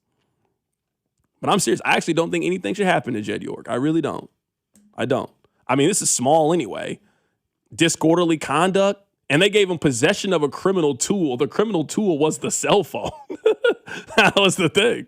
So, yeah, I mean, nothing's going to happen to Jed York. The real penalty is we found this out about you. And now we got to make fun of you for this. Like, come on, my boy. I mean, just got to be a better way. Scratch that itch. It's got to be a better way. And I'm telling you, Savannah, that was not the way to go. I would have told you that this was a terrible plan when you signed up for it. We'll get back to serious sports things. Keep it right here. It's The Drive. You're listening to The Drive with prominent Mizzou fan Carrington Harrison. I support Kansas. I want Kansas to win. On 96.5, The Fan. You're listening to 96.5 The Fan from the DM Injury Law Studios. Mike's got this. Car, truck, or motorcycle wreck? Remember, Mike's got this. 816-888-7500. Mike's got this. This is the story of the one who keeps multiple buildings running smoothly day after day. Plumbing that flows, HVAC that hums, cleaning supplies that keep surfaces sparkling.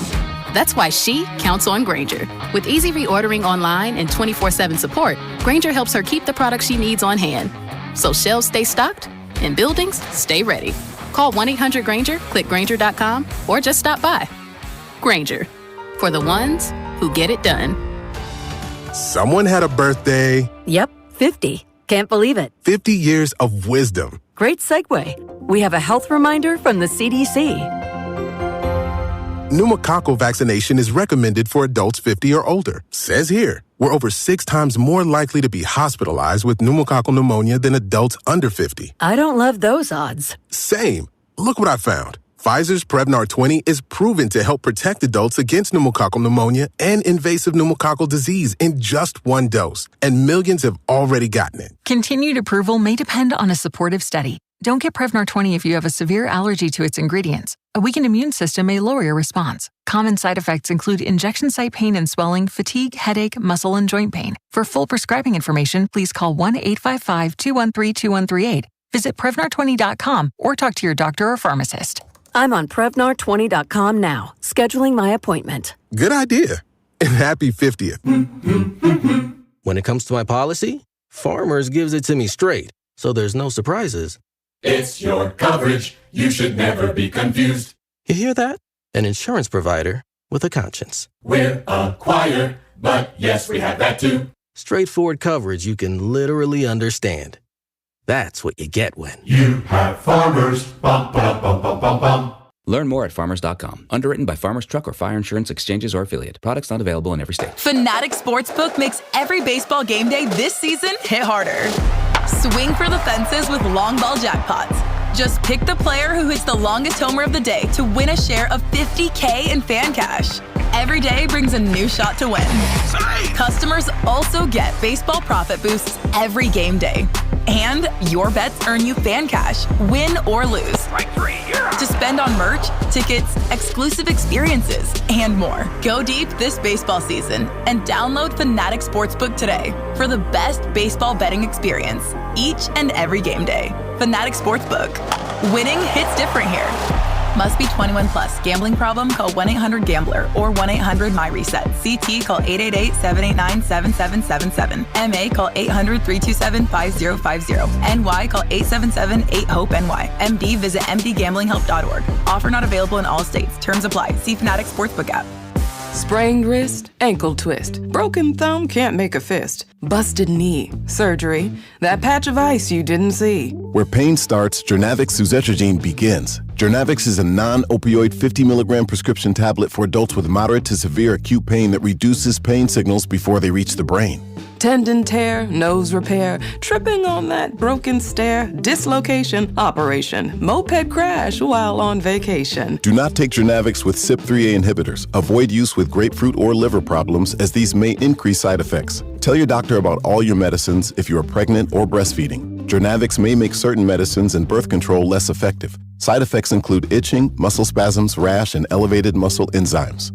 Joint displacement, knee replacement, fell on marbles in the basement, ladder slip, broken hip, that rock climb where you lost your grip.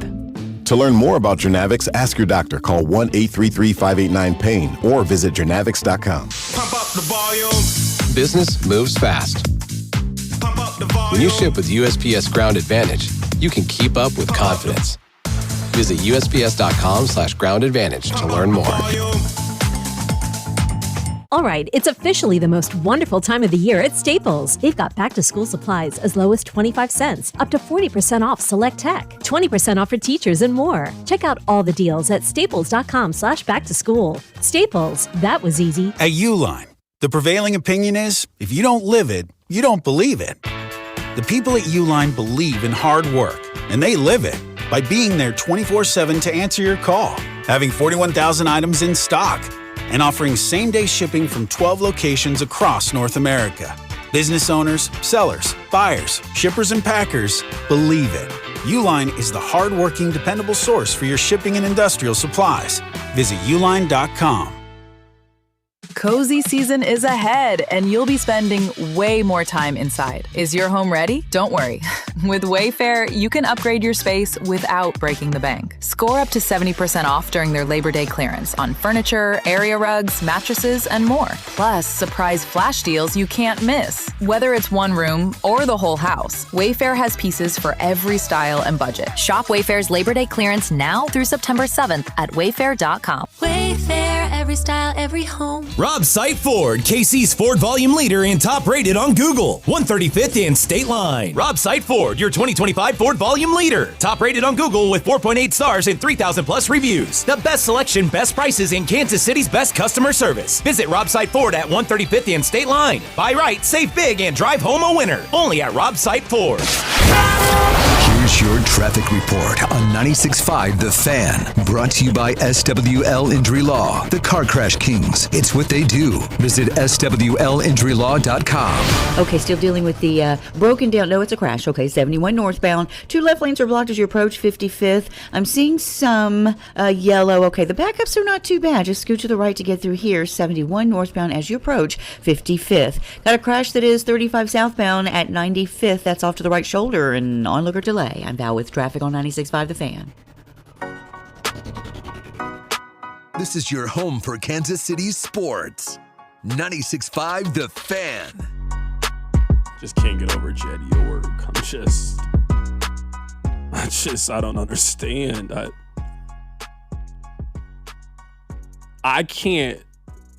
I don't understand how you would fly in a private jet somewhere to then drive down to the trailer park to meet up with someone. Like, those two things just, you didn't even have her meet you. Like, you didn't even choose to meet up in a neutral location. Like, you chose to, it's a road game. I mean, just stupid. I don't know what else to say.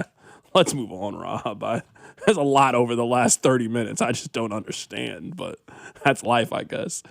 Let's just continue with things I don't understand, but this will actually be football related. This will be with the Chiefs. I know that you guys get really excited about preseason games, and I'm happy for you. I really am. I'm not here to stop if that's what you love. If you love preseason football, you're just happy that it's back. Great. I'm sure it's great. Phenomenal. I don't really know what to do with the game in which Garrett Nussmeier was their leading passer, Brashard Smith was their leading rusher, and their top three receivers were Jalen Royal, Jake Bringing-Stool, and Jared Wiley. Like I don't know what takeaways I'm supposed to have from that game or what deep thoughts I'm supposed to have from that game. I mean, this offense, they've told you exactly how they feel about Brashard Smith and Jalen Royals. So I actually don't know, Rob, if there's really a lot of takeaways that we can have on the offense other than the tackle position. Now, the defense, I think there were a lot of things to be excited about. I do think we saw some flashes on the defensive side of it. But Rob, as we begin this conversation, we can talk specifically about the game that we just saw. I mean, the best players on offense are guys that I don't think are going to contribute to the offense. I don't think that Garrett Nussmeier is going to help them this year. Now, let's say that Patrick Mahomes couldn't play. Let's say that something's happened and Patrick Mahomes can't play week 6 of the NFL season. Knock on wood, but I mean, there were 60 NFL quarterbacks that started last year. The 3 that started for the Chiefs last year. So there's a chance that Patrick Mahomes doesn't make all 17 starts. If that situation happens and it's week 6, I'm here to tell you that I want Garrett Nussmeier to start over Justin Fields. I don't think Justin Fields can play. I think Justin Fields is bad. Like, genuinely bad. And I understand them wanting veterans. I understand them wanting some experience. But at some point, sports comes down to, can you play or can you not play? And we have seen Justin Fields in way too many instances to come to the conclusion that that guy can't play. And the only confidence that you can have in this is that you think Andy Reid can work his magic and he can make Justin Fields work. Where I think you can make Garrett Nussmeier work. It wasn't that long ago we were talking about Nussmeier like he was a legitimate prospect in the NFL. Sound familiar? Of course, ESPN every time. Of course. But I don't have any issues with Garrett Nussmeier. Now, I don't know if that's what the Chiefs will do because they're the Chiefs. They're predictable. Like, they're just going to go veteran backup quarterback if something happens. But after watching their 2 preseason games, after following training camp, I am convinced right now that the second quarterback on their roster is Garrett Nussmeier. I feel the same way. I think Price Carter, who was on the show earlier today from Arrowhead Addict, actually put it the best. If there is a part this year where Mahomes misses 1, 2, 3, 4 games, not one, but multiple games, it needs to absolutely 1,000% be Nussmeier. Justin Fields has shown not only in Kansas City in the preseason, but time and time again in the NFL, he's not a starting quarterback. I remember early in camp, reports out of camp from Cody and Gold and Nate and Josh and all the people who were up there were like, yeah, Justin Fields doesn't look very good up in St. Joe either. I don't think Fields is the answer. Now, maybe if it's one game and you just want to, hey, we're going to throw a curveball and, the Jets got to be preparing for a triple option offense and Andy Reid can make it go for one day. Yeah, I think that's possible.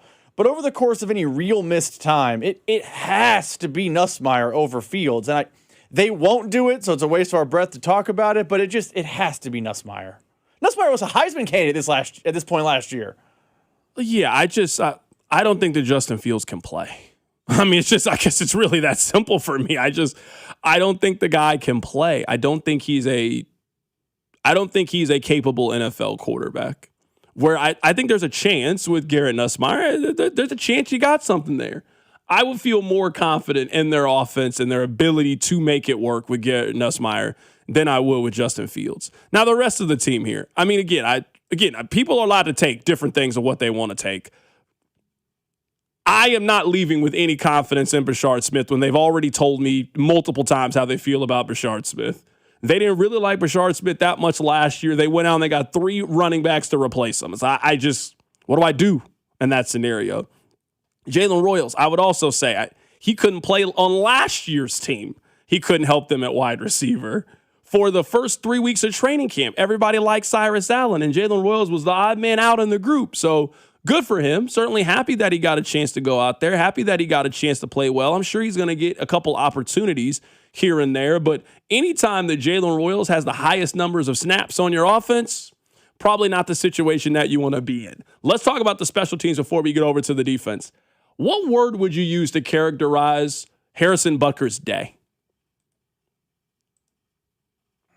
That's a great question. Inconsistent? No, I don't like inconsistent. Roller coaster, maybe? The highs were great. A near 70-yard field goal. I don't care the where. I don't care the when. A 70-yard field goal. I know it's 69. Incredible. But he also, missed an extra point, another kick? Like, he started to look like he was back and then kind of showed some signs that maybe he's not back. So I would say how I would describe Harrison Butker on Saturday was a roller coaster. There was very big highs, but there also was a little bit of lows. Can I give you my analogy for Harrison Butker, where I think he is? People are allowed to disagree. This is where Carrington thinks he is right now.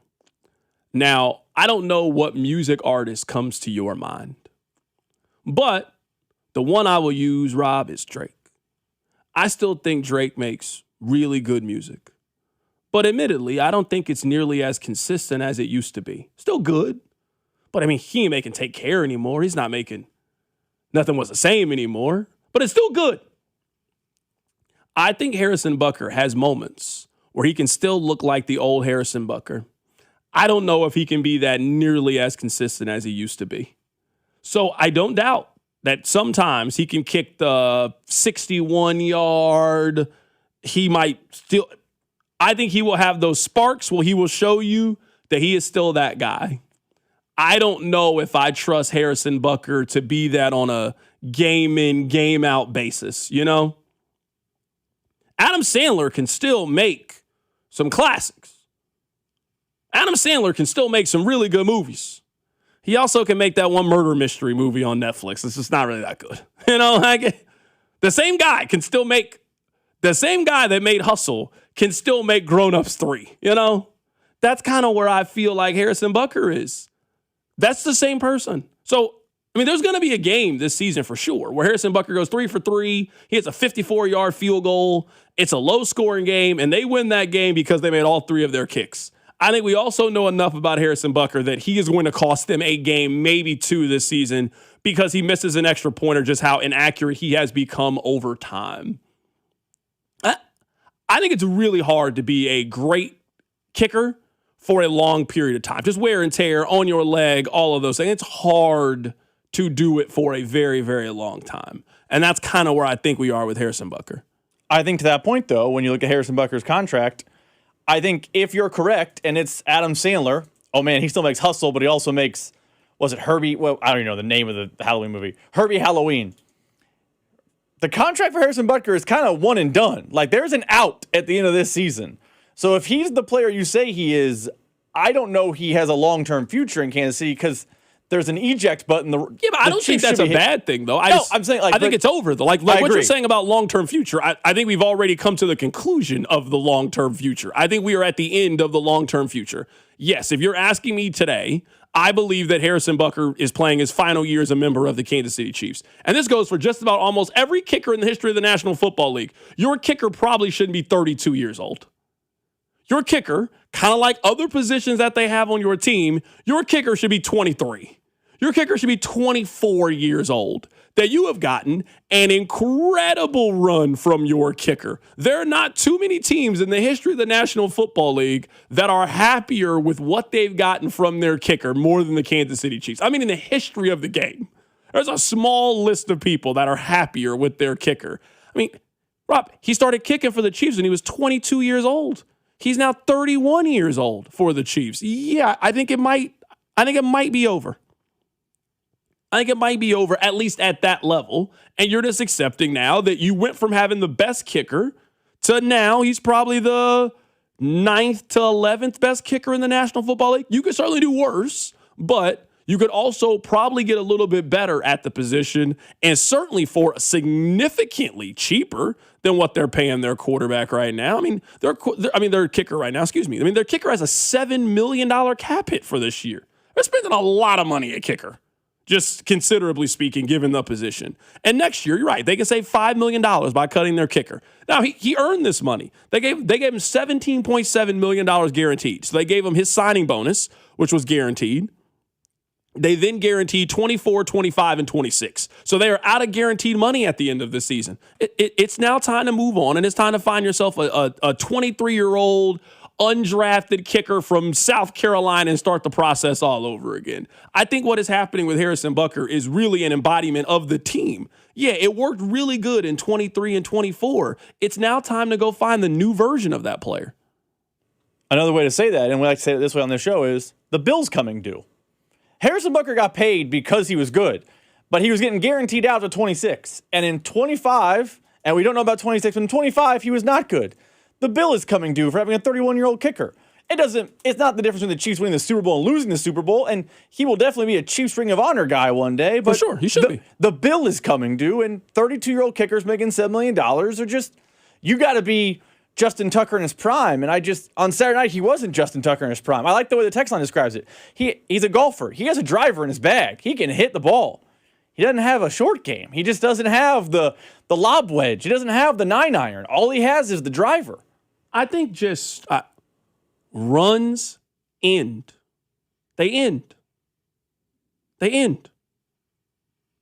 One day, Michael Jackson, you were like, I kind of want to hear the old stuff. These other songs, they got a couple on here, but I'm used to Thriller. I'm used to Off the Wall. There was a time there for Denzel Washington. We can go through it. Denzel, you wasn't missing on movies. You gave us 7-8 years every movie. Banger. I'm now looking at these movies, and I'm like, I don't know. It's a little different now.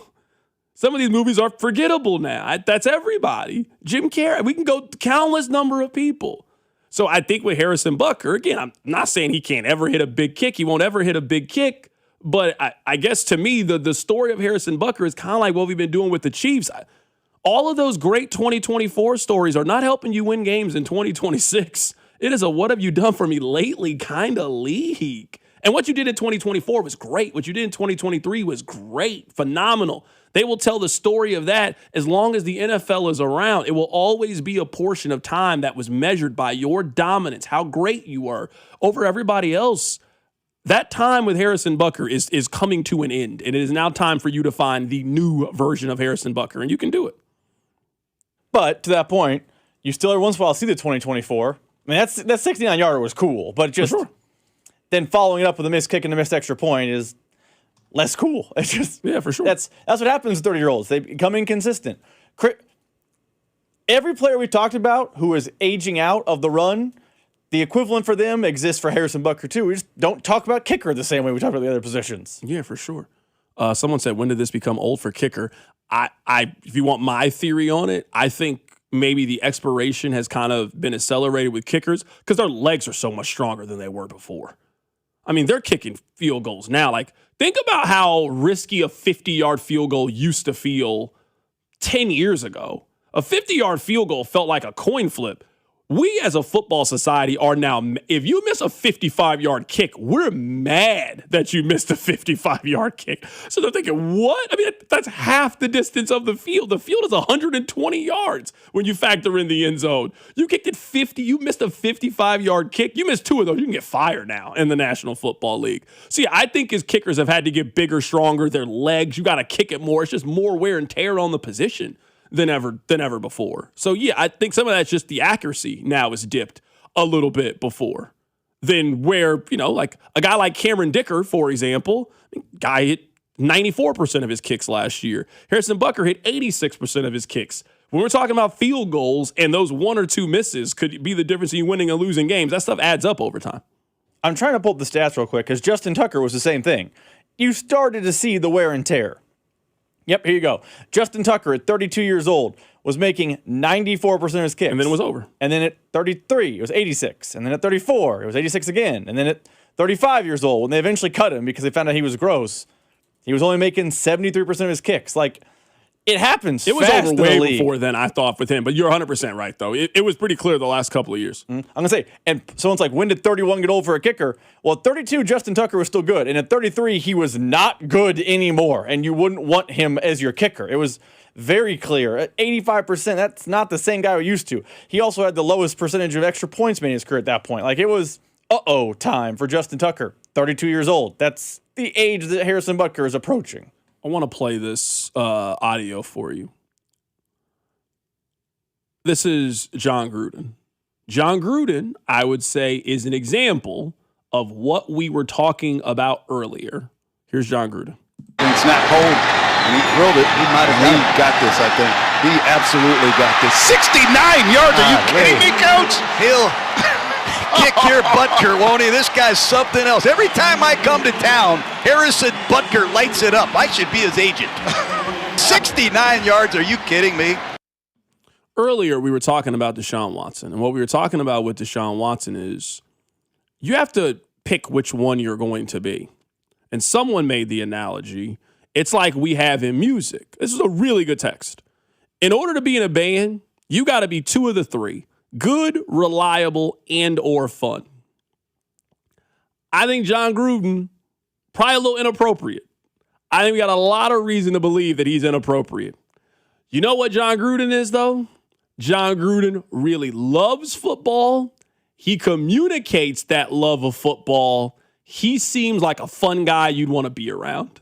Now, I'm not saying what John Gruden did or was accused of doing is right. I think it's kind of obvious to me that John Gruden was sharing inappropriate pictures of women without their consent, which is wrong. He got fired for that. He also said a lot of other stuff that you probably shouldn't say. I also think what you were seeing is John Gruden seemed to have played it correctly. He kind of went away with a little bit. I think he got under the Barstool umbrella a little bit and just got back to being fun football guy. Now he's doing NFL broadcasts. Trust me, if the NFL didn't want John Gruden doing those broadcasts, he wouldn't be doing them. Now, I'm not saying if Roger Goodell had a serious issue with Tampa Bay allowing him to do this, he would not be on the broadcast. So he is slowly inching his way back into our lives. I think that John Gruden's going to be doing games soon enough, like not just preseason games. I think he'll be calling college football soon enough. I think he'll be calling NFL games not soon enough. People like John Gruden. He is really good on television. He's super knowledgeable. He has sold himself very good as football guy. You know what you can make a lot of money in our country being? Football guy.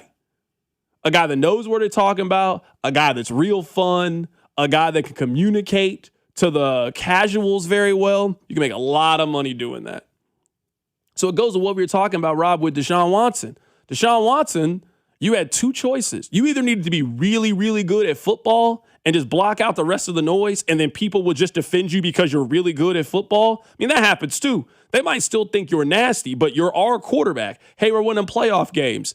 People will rush to defend you if that's the case. You'll be polarizing for sure, but people will love you if you're really, really good at your job eventually. Chris Brown is on a stadium tour right now. People will love you if you just get back to being really, really good at your job, or you just got to be better to people. And Deshaun Watson just doesn't check either of those boxes. He seems like a miserable person to be around. He doesn't seem like a good person, and he doesn't seem very fun. You can't check all of those boxes. Where Gruden was accused of being Mr. Nasty, maybe not to the level that Deshaun Watson was, but he certainly was being inappropriate. Different nasty, maybe. And we are certainly seeing Gruden make a comeback.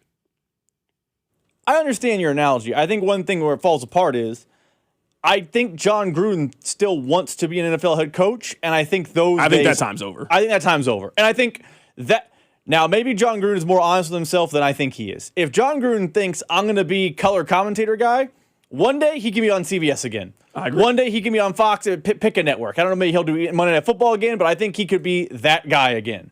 But if John Gruden thinks I'm going to be the coach of the Raiders again, I think those days have come and gone. So I think John Gruden has humbled himself, too, in the fact that he knows the big job's probably gone. That's the problem with Deshaun Watson is he's Mr. Nasty Man, but he keeps getting the big job. He's the starter for the Browns. You're right. If you are either humble and apologetic or really good, you can always come back. Deshaun Watson's doing neither and is still getting the reward. John Gruden doesn't get the reward. Remember, there was one point where he thought we'd get the Tennessee job, like the Volunteers. That's never happening. Deshaun Watson keeps getting the big-time job equivalent. He's starting for an NFL franchise in, 3 weeks? Goodness gracious. That's the problem people have with Deshaun Watson. It's bad behavior keeps being rewarded. It's all of those things, honestly, with Deshaun Watson. It really is. I really think Gruden has done a good job of, I wouldn't even really call it a rebrand. I think people like John Gruden. And I really don't think you can kind of undersell how much people liking you, how much that matters. Like, that stuff really, really matters, I think, over time. Especially when you go through the bumps and bruises, the rocky parts of it. Like, you got to have people that are in your corner, that are in your favor, that will vouch for you. And usually when you don't have those kind of people, you see how spooky it can get. And I think Gruden clearly has the right people that are on his side of all of these things. And I also just think, I think he's a very good broadcaster. I think he's a very, very good broadcaster. And that guy over time will just get more opportunities and more chances. And I think he's making the most out of those chances and those opportunities. So we'll certainly see what happens. But I'm with you. I think at some point, John Gruden will be calling college football games. I think at some point I don't think he'll be at the number one crew, but he'll be on one of those CBS, Trial, Fox, let's see how it works. Could Netflix hire him? Could he be the next person on Thursday Night Football, for example? There's a place for John Gruden in the National Football League. There absolutely is a place with how smart of a football mind that he is. All right, coming up on the other side, let's talk about the Kansas City Royals. The Royals are the hottest team in baseball right now, and it's not even September yet. Keep it right here, so Drive. The Drive is always streaming live on our YouTube channel. If you're a bad tipper, that's okay. You're all right. I'm not here to judge you for that. Just search for 965 The Fan. Men, summertime is here. And that means vacations, summer barbecues, outdoor parties, camping, beaches, and so much more. This is Jeff for Heartland Men's Health, and if you're like many men, you may not be feeling like yourself this summer. Perhaps your energy is low and you aren't sleeping well. Maybe your workouts aren't as good as they used to be. And if what I'm describing is you, it's likely you're suffering with low testosterone. But low T doesn't have to affect you anymore. Just call Heartland Men's Health, get treated, and see how it changes your life. If you're like most men, you'll feel so much better. Deeper sleep, improved vitality and clarity, greater strength and energy, and an enhanced sex drive as well. So call us. Just $99 gets you a PSA and T-test and a medical consult. And if you start on treatment the day of your appointment, your visit is free. Call 844-447-6600. That's 844-447-6600. Or go to heartlandmenshealth.com. We have 3 offices, Overland Park, Independence, and North Kansas City. I hope you are sitting down. The ACA Marketplace has announced significant increases on monthly premiums, with deductibles over $10,000. You can enroll with Matt B. and KC at BBS Insurance's Freedom of Choice plan now. You don't have to wait. Their plan lets you use any doctor, has 0 outpatient deductibles, and is 30 to 60% lower cost than most Obamacare plans. Also, there's no income disclosure required, so no potential tax penalties. If you're a small business owner, or pay for your own health insurance, you're uninsured, you're on COBRA, or your employer coverage is just too expensive, call Matt B. and KC for an instant quote over the phone. 816-205-4664. That's 816-205-4664. Or go to bbsinsurance.net. That's bbsinsurance.net. They will customize a plan chosen and managed by you, not the government. I'm McCall with Lee Summit Subaru, and it's time to make a big deal out of nothing. Lee Summit Subaru's 0% event. Get up to 0% on select 2026 Subaru models for up to 72 months. And we have the largest selection of Subaru certified vehicles in Kansas City. 0% event and a lifetime warranty. Fall in love with driving again at Lee Summit Subaru. The Subaru A Lot to Love event. VIN number 4S4SLD L61T3038472. Based on 2025 Kansas City inventory listings. Imagine buying your next car from one dealership. With the support of many. With everything you'll ever need. When you buy from any of the Balderson Auto Group dealerships, you're getting the support from all of our dealerships. Like our 100 service bays, collision, and detail centers. And our free exclusive lifetime warranty. No other auto group gives you that. From north, central, south, the Balderson Auto Group has you covered. A family committed to excellence, growth, and harmony. Go to bagkc.com.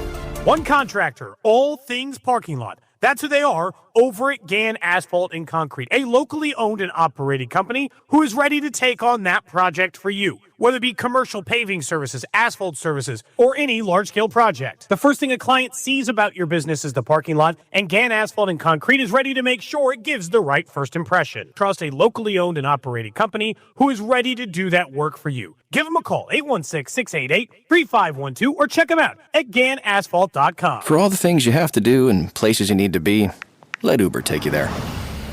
Because you had just one more 3 rounds ago. Because the 5 a.m. flight seemed like a good idea at the time. Because check engine lights always appear at the worst possible times. And because parking downtown is a nightmare. Because there are nights out, airport trips, and car troubles in your area, there are drivers in your area. Uber. Request a ride today. Wait time varies. Terms and conditions apply. See app for details. Tune in for the Fan Club Fridays at 1 o'clock with Cody and Gold, presented by Circus Sports. Want your shot at $30 million in guaranteed prizes? Enter one of Circus Sports' premier football contests. Visit circusports.com for details. Enter in Nevada. Play from anywhere. 96.5 The Fan. Here's your traffic report on 96.5 The Fan. Brought to you by SWL Injury Law, the Car Crash Kings. It's what they do. Visit SWLinjurylaw.com. Okay, 2 problems affecting 435 both directions. Westbound, the crash is at 103rd. Eastbound, that's onlooker delay. 35 still working the crash down at 95th. Southbound 35 at 95th. Right lane blocked. I'm Val with traffic on 96.5 The Fan. Hey, it's Monso Delane from the Kansas City Chiefs. Welcome back to The Drive with C-Dot on your home for Chiefs football. 96.5 The Fan. Rob, this is a real quick side note. Maybe this is just me expanding a friend of the show. If you do the liner for the show, does that make you friend of the show? No. Okay. So Mansour Delane is not friend of the show. Not friend of the show. Liner does not mean friend. Not that we're enemies or anti. He just does not. We just don't know him. We just had not fulfilled the requirements. Okay. It's like, you know what it is? Liner is Facebook friends. Okay, yeah. We know each other, but we're not like friends yet. Because I definitely have Facebook friends, and I'm like, I've never met this person a day in my life. Mm-hmm. But like on their birthday, you say happy birthday, and then you just go about your business. Not all the time, but yeah, sometimes. For Enough, sure. yeah. For sure. No, okay, all right, that's fair. That's perfectly fine. Or like you follow them on Twitter. You know, like that's fine. You follow folks you don't know. You know. But then sometimes you meet those people, you become friends with them. But for now, it's just we're social media friends. Okay, that's cool. I mean, I would love for Mansour Delane to be friend of the show. I'd be very much on board with him being friend of the show. I like him as a player. Let me ask you this, and we'll get to the Royals. I said we would talk about the Royals, but now I have to have a question. Now that we're talking about Mansour Delane, how many or what percentage of Chiefs fans do you think right now would trade Mansour Delane straight up for Ruben Bain?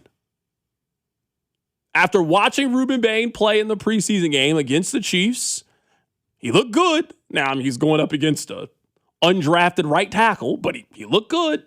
Do you think there's a portion of Chiefs fans, what portion of Chiefs fans do you think right now, if just straight up Mansour Delane for Ruben Bain Jr., do you think would just go back in time and just do the trade? Because I actually think it's probably, 4 out of 10 Chiefs fans. I think it's a little lower than that. I think it's like 3 out of 10 Chiefs fans, but that's because I think they have a star in Delane. Because we pulled the numbers, we got drafted. If you get drafted top 5, top 6, top 7, it's not like, you burn out and you're some terrible corner. Usually a guy. I don't mean this as hate for Mansour Delane, so I don't want anybody to take it this way. Do you think people feel like Delane can be a star based off of what they've seen or based on where he's been drafted? Drafted. Way more drafted than play. All right. Part of that's because they kind of haven't seen him play. He's been hurt. This to me just feels like it's your guy. Because if the Chiefs had drafted Ruben Bain with the 9th overall pick, people would be arguing that Ruben Bain's going to win Rookie of the Year. I feel like that'd be the argument. That he was going to get 10 sacks this year and he was going to win Rookie of the Year. Bain looked like a grown man to me on Saturday. And that play where he pushed Khalil Benson out of the way, I said it earlier in the show, that to me was one of those plays that you could see which one of these guys was a first-round pick and which one of these guys that weren't. that honestly, the only reason why Ruben Bain lasted as long as he did was because of his arms. If Ruben Bain was my size, like if he was my height and my wingspan, he'd have been the 3rd overall pick in the draft. But he wasn't. So he fell. I mean, it's a big reason why I think the Chiefs didn't draft him. Big reason why I think he left to 14. Like, none of us ever doubted if Ruben Bain could play or not. That was never the argument that was in case. The argument was, to somebody with that body type, to somebody at that size, can that person be a dominant pass rusher in the league? And he looked like a disruptor to me on Saturday. It's one game, so I'm not putting the guy in Canton. But I do wonder, because you remember, Ruben Bain was at the top of a lot of people's list. A lot of people really wanted them to go get Ruben Bain with the 9th overall pick. And you remember, originally, people were mad that they got Mansour Delane because Ruben Bain was right there. You didn't have to trade up any picks. You could have got him with the 9th overall pick. So now, after seeing Bain, and Bain kind of looked like the guy that you wanted him to draft, I was curious if people now, if you could just go back, no harm, no foul. Because even if you had moved up to go get Bain, and if at 6 he turns out to be Dwight Freeney, you don't care you spent all those extra picks. You got one of the best premier pass rushers in the league. If that ended up being the case. I was curious how many fans you thought right now would just make the swap. I think it's like 3 out of 10. Maybe not a full 30%. I guess it is 30%, but I think 3 out of 10 fans would make the swap. Because Ruben Bain has looked, it's not just Saturday. Social media is filled with clips of him just mauling tackles in the NFL at camp.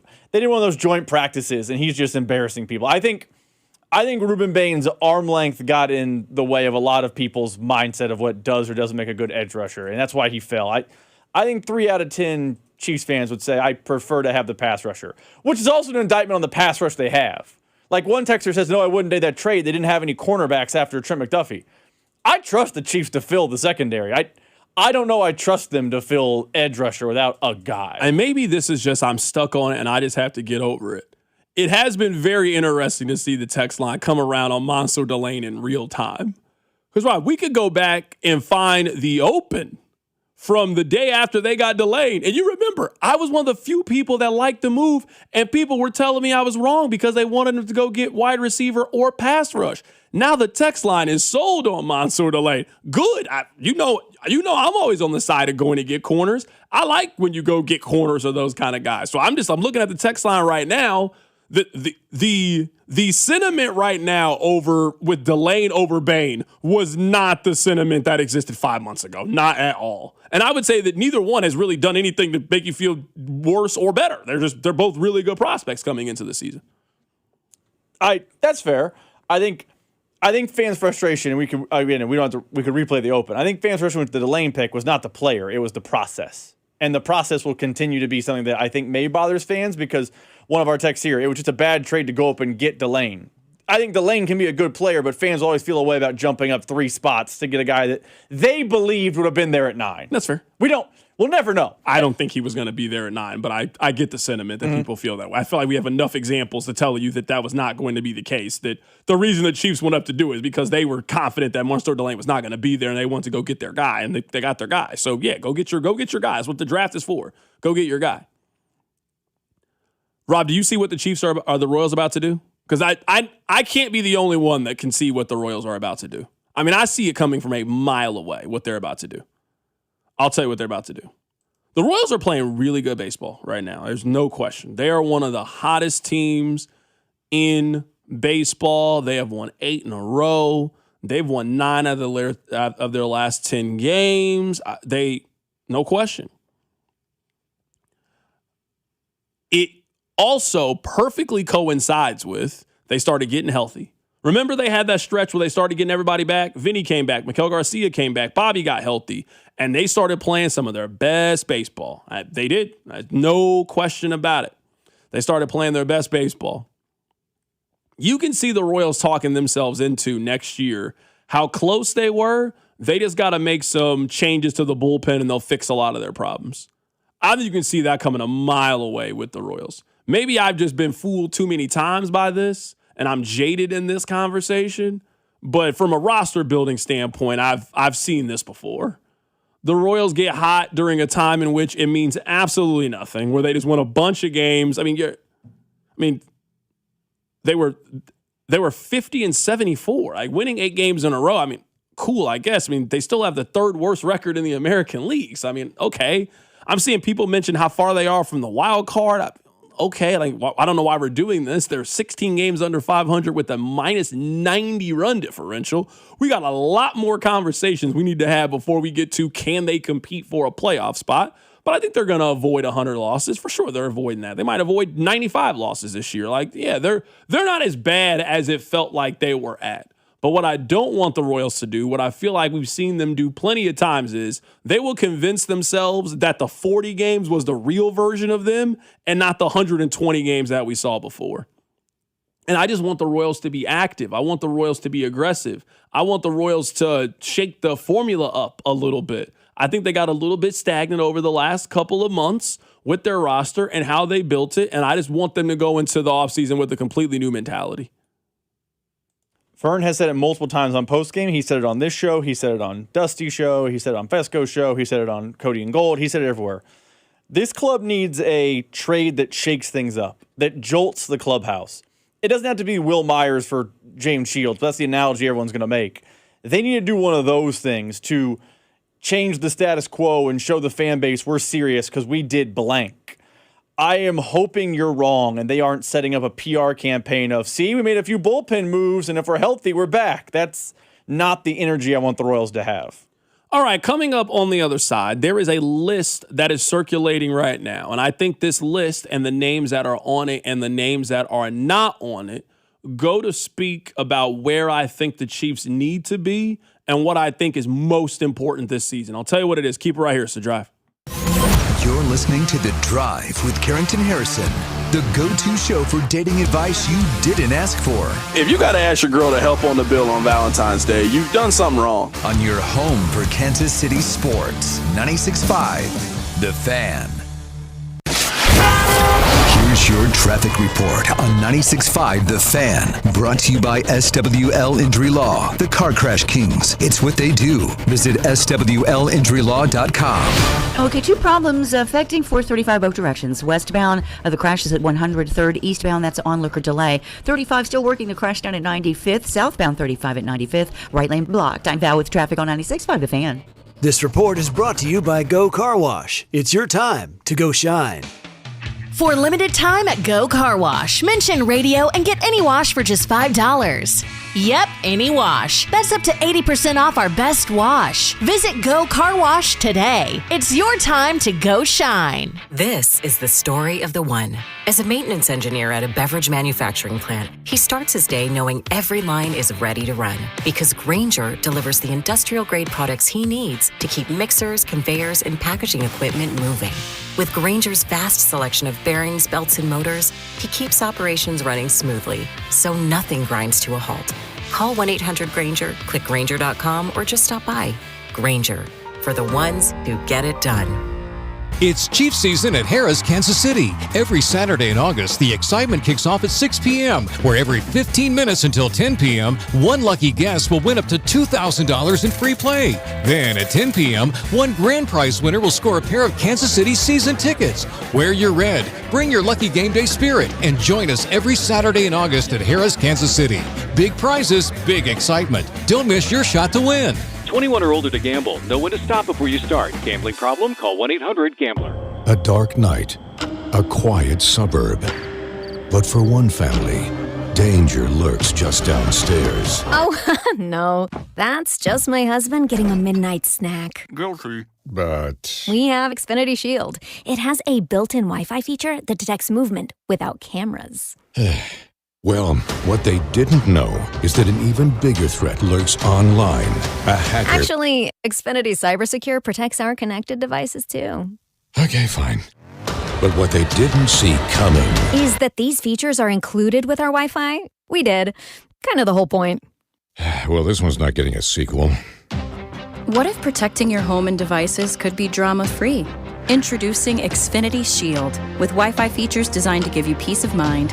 Visit xfinity.com/shield to learn more. Xfinity. Imagine that. Restrictions apply. Not available in all areas. Xfinity Internet and compatible equipment required. And Doug. Limu and I created a trick to help you remember that you can customize your car insurance and save with Liberty Mutual. You see, the shirts Limu and I wear are yellow, and yellow is the color of lemons. And lemons grow on trees, and trees provide oxygen. And oxygen helps us breathe, and breathing is how you live. And you can live more life when you save money by customizing your car insurance. I agree, Limu. It's really quite simple. Only pay for what you need at LibertyMutual.com. Liberty, liberty, liberty, liberty. Hey, it's Rex here with Rex Buys KC. I get it. Selling your house can sometimes feel overwhelming or scary, right? I've seen it too many times. A homeowner thought they had a deal, only to have the buyer back out at the last minute. That's not how we do business at Rex Buys KC.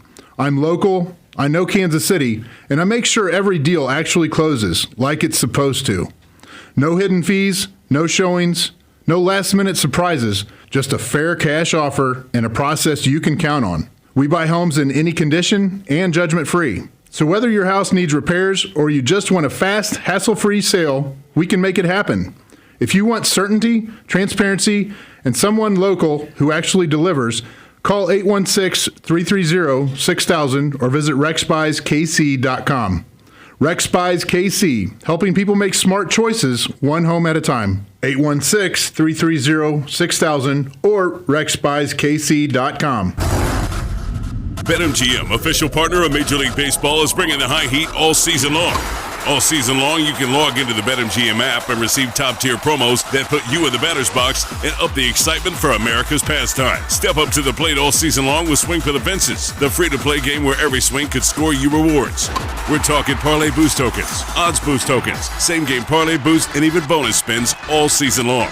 And the action doesn't stop there. Get more out of every at-bat and every inning with MLB's same-game parlay boost. Stack your picks and boost your potential payout. Plus, lock in bigger value with MLB odds boost tokens and MLB parlay boost tokens all season long. More boost, more swings, more chances to win. Download the BetMGM app and step up to the plate today. MLB trademarks used with permission.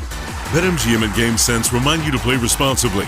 Gambling problem? Call 1-800-GAMBLER. See BetMGM.com for terms. 21 plus only. Missouri only. Existing customer offers. Subject to eligibility requirements. Please gamble responsibly. Car wreck? Get the money you deserve. Mike's got this. Paid for in client portrayal and endorsement. The choice of a lawyer is an important decision and should not be based solely upon advertisements. Give me one good reason why I should call DM Law. How about 3 great reasons? 1, it's easy. 2, it's fast. 3, the results. Mike's got this. 816-888-7500. Mike's got this. Listen to the Royals and Guardians over on the AM 610 this Friday with Vern's pregame starting at 5 and first pitch just after 6 on your home for Royals baseball. 96.5 The Fan, KFNZ FM and AM HD1 and HD2 Kansas City, an Odyssey sports station.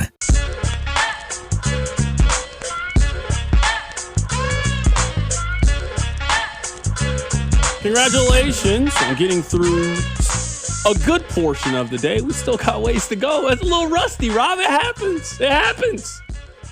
People are still mad about the WNBA topic from earlier. I guess. I mean, I don't know why you guys are so mad. I'm not mad. That's how it is sometimes on the text line. People are so mad.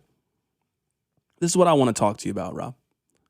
And I think that this list, to me, goes to what I think the Chiefs' number one priority needs to be. Now, it seems very obvious, but I would say the lack of having any player on this list speaks to kind of where I think the roster is, but I think they have put enough logs in the fire where in a year's time, this could potentially not be the case. So there was a list that was made by NFL anonymous executives. And on this list, it was the top players in the NFL, 25 or younger. Now, we're not going to go through the entire list, but let me give you the top 10. Sauce Gardner, Bijan Robinson, Puka Nacua, Derek Stingley, Will Anderson. The top 5, Trent McDuffie, Kyle Hamilton, Brock Bowers, Jalen Carter, and Penei Sewell. According to this list, it's just one list. According to this list, these are the top players in the National Football League, ages 25 or less. Now, a couple of things jump out to me. Number 1 on this list, I think people outside of Kansas City think so much more highly of Trent McDuffie than people in Kansas City. I was trying to think of when was the last time a player was like this? Because usually it's the inverse. Usually you guys are way higher on somebody than what the public is. Usually you guys are way higher on somebody than outsiders. I can't think of the last player that people in Seattle thought much more highly of than people in Kansas City about one of their own players. Now, I mean, I wouldn't have put Trent McDuffie this high on the list. Like, I'd rather have Will Anderson than have him. I'd rather have Puka Nacua than have him. I'd rather have Bijan Robinson than have him. That's just an example. But I think it goes to say, I mean, he's for sure probably a top 10 player under the age of 25 on this list. And the fact that his name is in this list with some of the best players in the National Football League, I think kind of goes to speak to the kind of prospect that he is. But at least the way that we discussed him in the early part of 2026, I do not feel that's how people in Kansas City discussed Trent McDuffie. I did not get a tone that people in Kansas City thought that Trent McDuffie was truly one of the best players in the National Football League because there was no real inkling and really fight to try to keep him. I think that's just you've said this before, and I think you're 100% correct. At his position, I think perception is reality, maybe more than any other position in the NFL.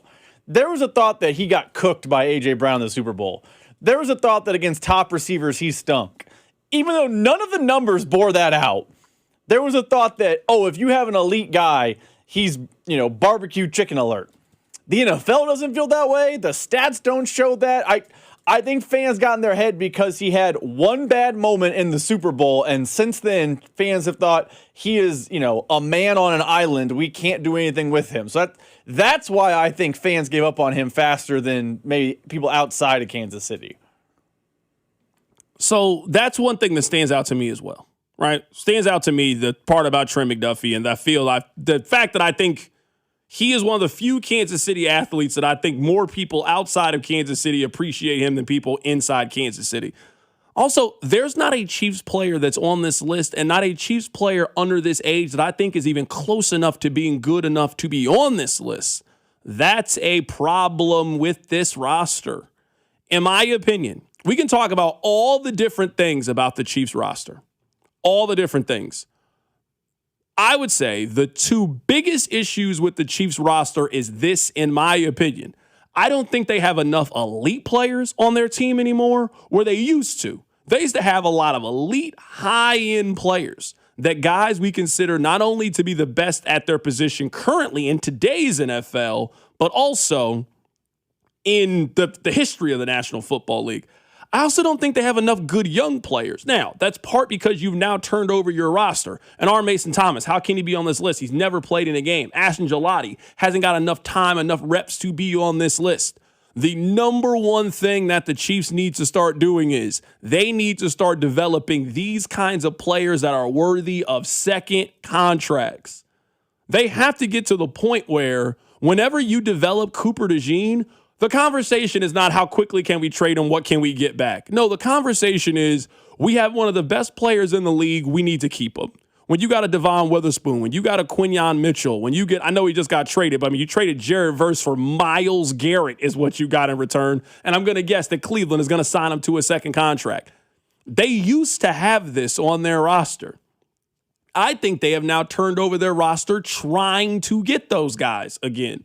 So the hope is that in 2 years, Mansour Delane is 8th on this list, that R. Mason Thomas is on this list. That's what you need. We laugh at, everybody makes the Pro Bowl. Well, then you need a couple of these guys to start making the Pro Bowl. And if it's so easy and everybody can start doing it, you need out of this draft class, you need a couple of these guys to be Pro Bowlers. And out of last year's draft class, you need a guy like Ashton Gelati to be able to figure it out. That's what I think the Chiefs desperately need is you got to start building up the stars of tomorrow instead of us hoping that you can squeeze out the last little bit of juice from the stars of yesterday. Travis Kelce's time is past. Chris Jones' time has passed. It needs to be a George Karlaftis time. It needs to be a R. Mason Thomas time.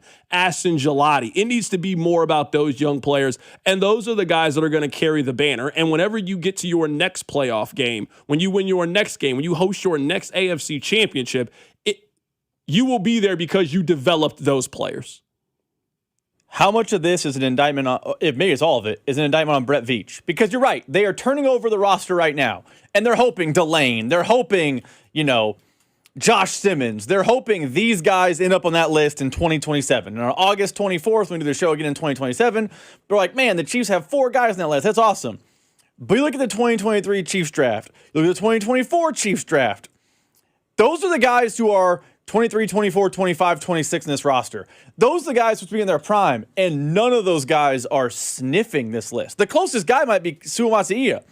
I guess Rashee Rice, but he has so many off-the-field issues that just changes things. But, like, Worthy's in the age bracket. He's not there. Remember, they drafted Jaden Hicks. They thought, oh, he could be next up. He's not anywhere there. Kingsley plays guard. I guess he could be that guy, but he's not anywhere near there. FAU, first-round pick, not anywhere near there. Rashee Rice, solid wide receiver. No one's going to call him one of the top 25 under 25. Like, I understand you're saying about turning the roster over, but they were allowed to have hits of young stars from 23 and 24, and they just haven't had any. I'm going to go through this list here really quickly. I'm not going to read all of this because some of these guys, I think it would just be a waste of my time and your time on who you think they can be. If I told you that one player on the Chiefs for next year makes this list, who do you think it is? Is it Josh Simmons, who's 23? Like, if I had to suggest one person makes this list for next season, because Rice is 26 now, so you're hoping that he is hitting his prime now at this point. I mean, I'd be a little bit surprised if Xavier Worthy was on this list. If you're telling me Xavier Worthy had a good enough season where, I mean, just to give you an idea, 24 is Drake London and 25 is George Pickens. If Xavier Worthy is on this list, he had an amazing season. He didn't have like a Malik Neighbors type of year. He had an amazing season if he ends up on this list. I think Delane is more likely to be on the list next year than Simmons. Okay. And I'm higher on Simmons than you, but I think some of that is draft status, hype around you, position, all the things. I think Delane is more likely than Simmons. I mean, they got a lot of guys who on defense you think could be in the conversation to being on there. You got a lot of guys. Now, I mean, I would say, their best player is over this age. But, once you get to the 25 and under, obviously it goes without saying, there's a lot unproven at 25. But Karlaftis is 25 years old. And then after that, it's just a lot of guys who just haven't been given a lot of snaps, haven't been given a lot of opportunities. So, how could Noah Williams be on this list? He just hasn't played enough football yet to be on this list. That's why when I'm looking at this team, right now, you got a lot of possibles. And that's why I've been really big to stress. They've taken big swings at the positions that matter.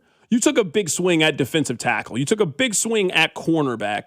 You've taken swings with Arbase and Thomas in the second round at pass rush. If you can get some of these guys to hit, you don't got to hit 100% from the field.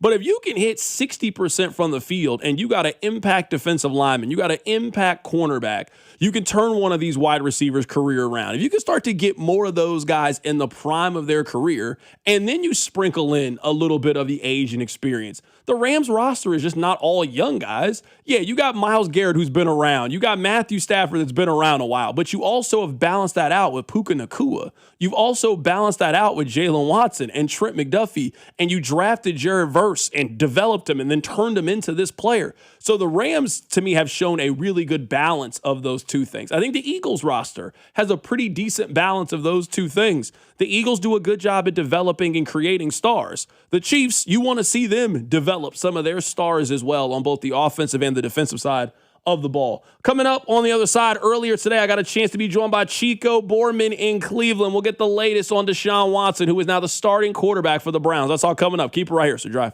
The Drive with Carrington Harrison on your home for Kansas City sports. 96.5 The Fan. You're listening to 96.5 The Fan from the DM Injury Law Studios. Mike's got this. Car, truck, or motorcycle wreck? Remember, Mike's got this. 816-888-7500. Mike's got this.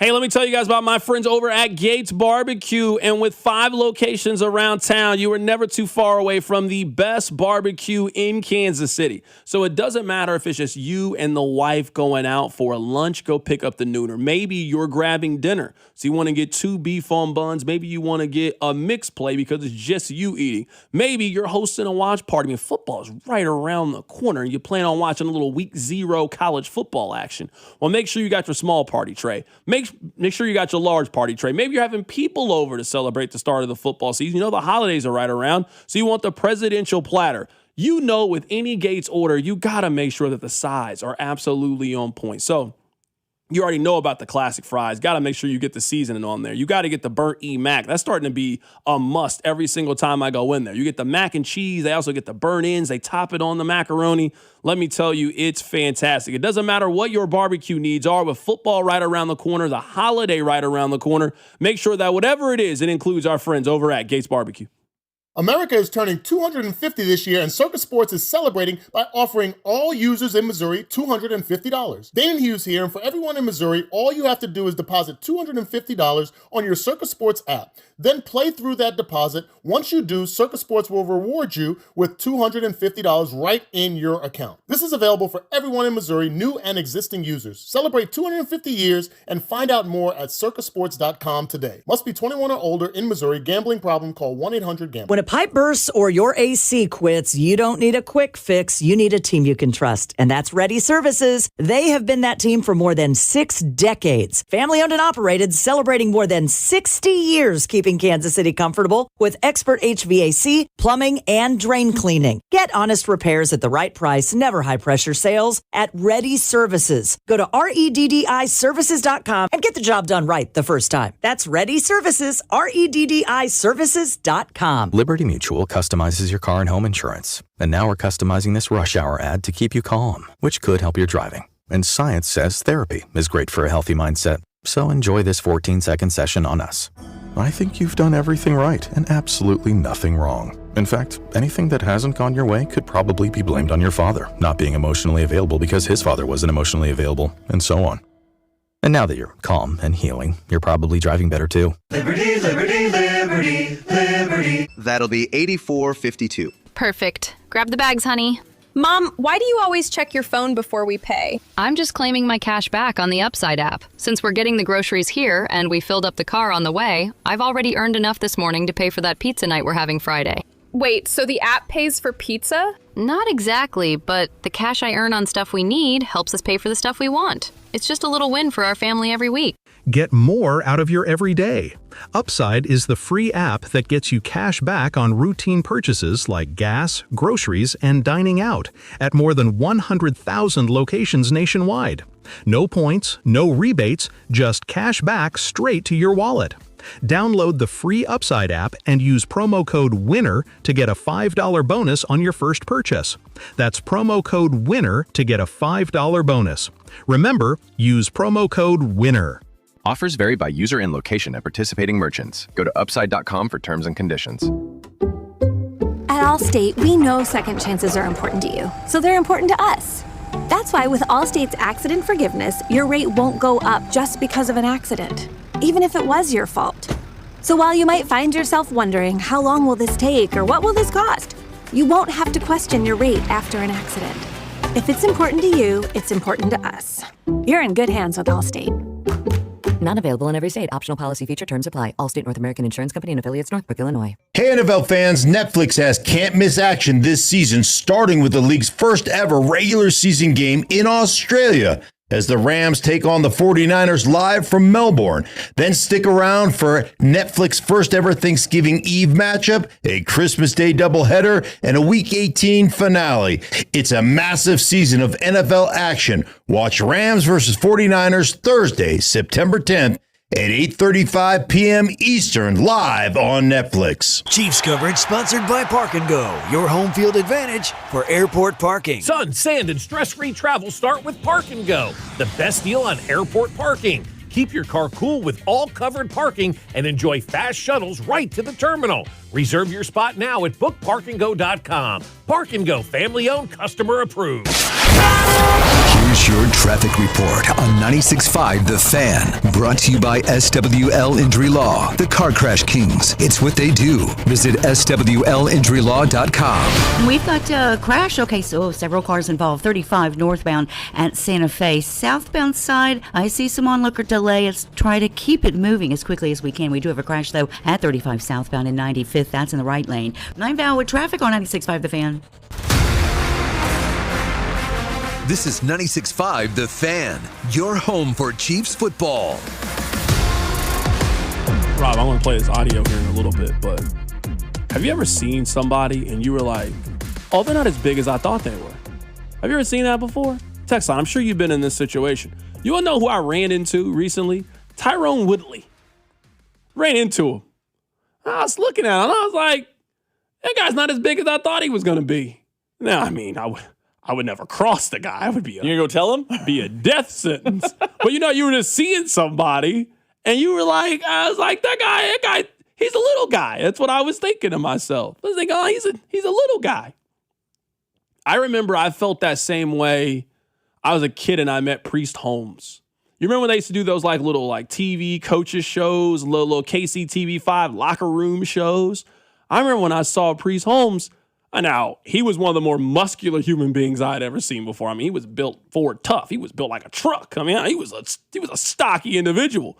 But you know how you just think of these athletes being these big, giant, behemoth human beings. Priest Holmes wasn't really that when I saw him. That was the first time it kind of startled me. I was like, oh, that guy's just not as big. Now, there's some people that, let me tell you, you just got to see him in person to just really understand how large of a human being they are. Remember Alan Bailey used to play D-line for the Chiefs? He's the biggest person I've ever seen in my life. I mean just sheer size. Alan Bailey's the biggest person I've ever seen. Alan Bailey's a really good answer. He was an enormous human being. I'm telling you.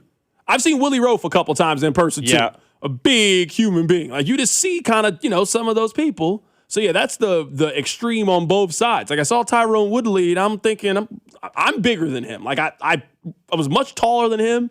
Yeah, but I was like, I mean, I know who he is. I mean, it's not somebody I want to start no issues with. I didn't even say nothing to him. I just was thinking that as he walked past me. And then, on the opposite side, Willie Roaf. All the stories you've heard about Willie Roaf, 1,000% true. An incredibly large human being. Yeah, I mean, I think we've had Willie Roaf in the studio once, and I do remember thinking, this is a very large human being. Somebody said Evander Holyfield. Yeah, I could see how you could see one of those boxers, and you just think Mike Tyson's probably the same way. I've never seen Mike in person, but I could definitely see you might think oh, that guy's just not as big as TV made him seem. He's not as menacing, not as scary as you maybe thought that he was. Somebody said Tano Passanio. Tano Passanio is a good, much bigger person than people think he is. Mm-hmm. Tano Passanio. He's a free agent right now. The Chiefs could do some pass rush. Okay, all right. Well, they just brought him back. Emmanuel Akba. They just brought him back. They just brought him back. Somebody said John Alt was that guy. John Alt, much bigger human being. That actually makes a lot of sense. For sure. Me and Spectre were talking about this not that long ago. We'll play this Cleveland audio here in a little bit. There are some people, when we were in high school, you're like, man, there's no way that we're the same age. Greg Oden was that way for me. I'm looking at him and I'm like, bro, we're both 17. That doesn't make any sense to me. How are we both 17 years old? Look at you. Look at me. I'm just terrified. When you see those highlights when they show high school basketball, you see Zion Williamson just dunking on all these kids. You're like, all these kids can't be 16 years old. This person is a fully grown man. And these are regular kids. That's how they want college athletics to be. They just want this one 27-year-old man competing against these 18, 19-year-olds. That's how LSU envisions college football to be. I was about to say, LSU is basically picking up role players. That's what LSU envisions it. That's what they want. They want to bring back Tyrann Mathieu for one more season. Bro, it's over. All right, so I want to play this for you. We've been talking a lot about the Deshaun Watson situation. We'll talk about it more coming up at the open of the 5 o'clock hour. But I wanted to get Chico. We love Chico. Anytime we're talking Cleveland, we got to reach out to him. And we asked him how Cleveland is handling the news that Deshaun Watson is going to be their starting quarterback. How many times have I said to you, man, I mean, it just can't get any worse than this, right? I mean, just when you think the Browns have officially reached that, I don't know what to say, man. I really don't know what to say. It's crazy around here. So, Chico, this is how I led the show, just to kind of let you know where I'm at. I think Deshaun Watson is guilty of two things. Number one, it's the off-the-field stuff, and to me, he has never shown an ounce of remorse for any of the things that have happened. So I think that's obviously something he is dealing with.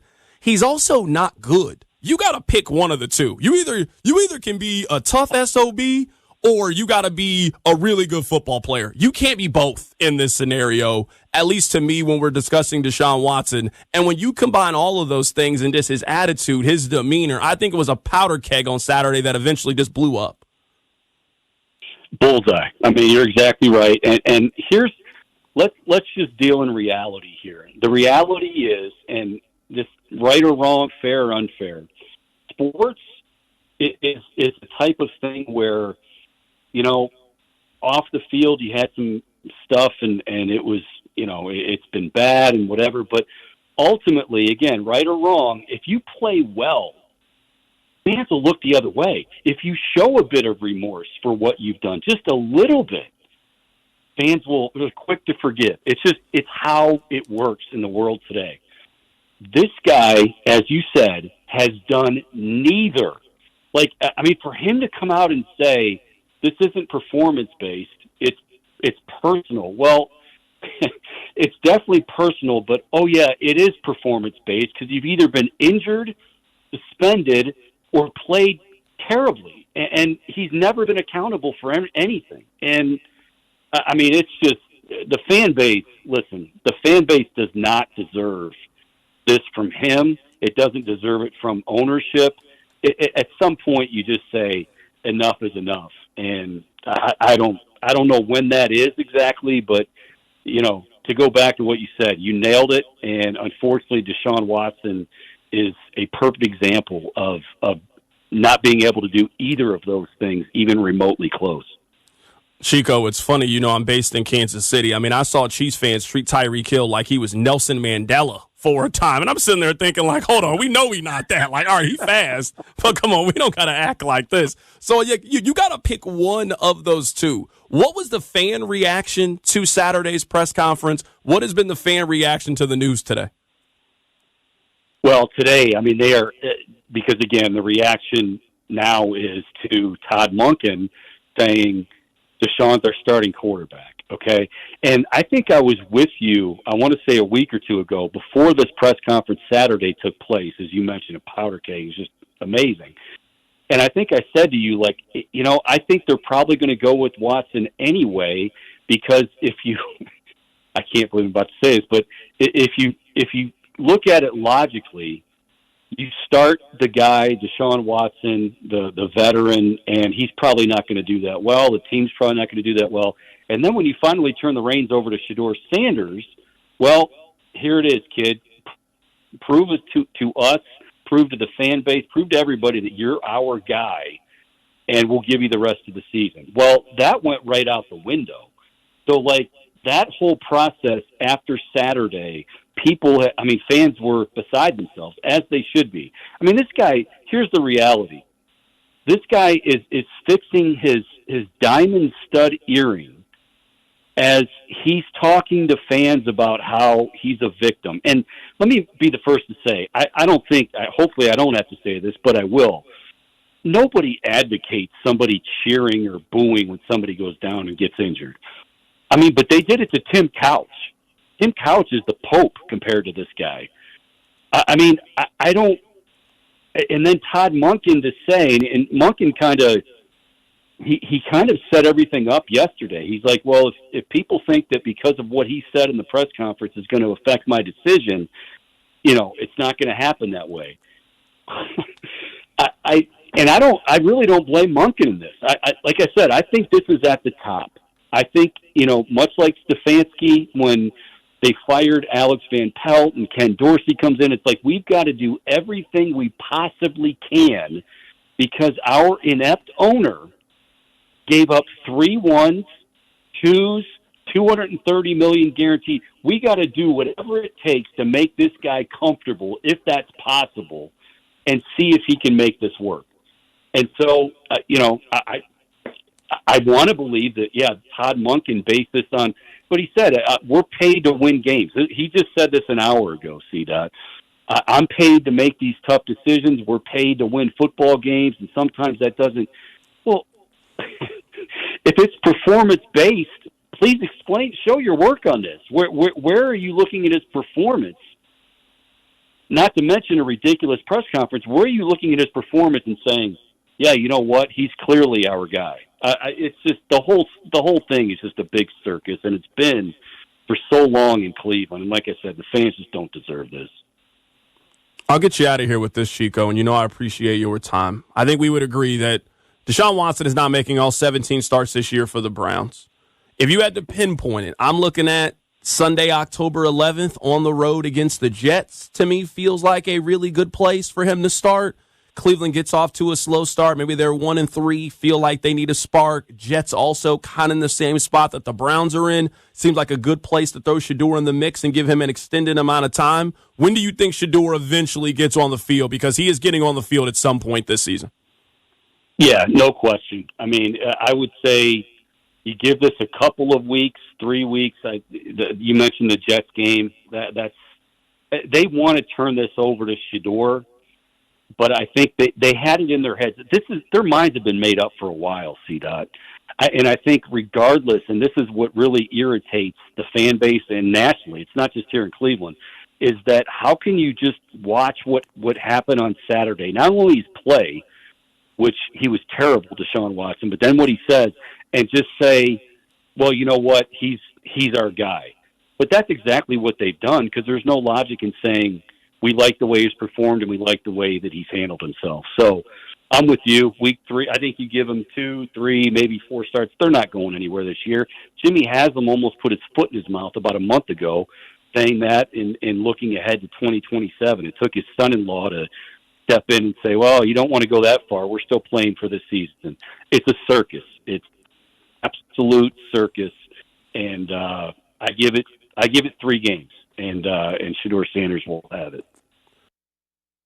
That was Chico Borman. I got a chance to catch up with him earlier today about what's going on with the Cleveland Browns. We'll reset at the top of the hour. We'll talk about Deshaun Watson. We'll talk about Jed York. We'll talk about let's talk about the NCAA stuff right now. I know we talked about it a little bit before I left, and it has kind of grown over the last couple of days. So for those of you that missed it, there is a player on the Cleveland Browns. His name is Daquan Wright. Daquan Wright was at Browns camp. Now, he did not play in any of the preseason games. He was hurt, but he was at camp doing all of the things.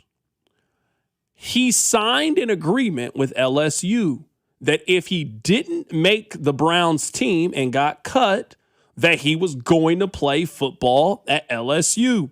He has since been waived. If he doesn't get picked up off waivers, he is now going to be a member of LSU because he has won his injunction in the court. This is maybe my biggest issue right now.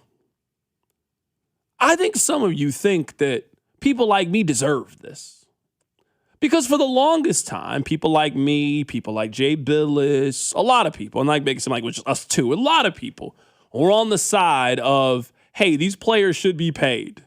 And now that we have reached a level of lawlessness that has existed, I do think there has been a sentiment of, well, that's what you get. What? Wait? Huh? How?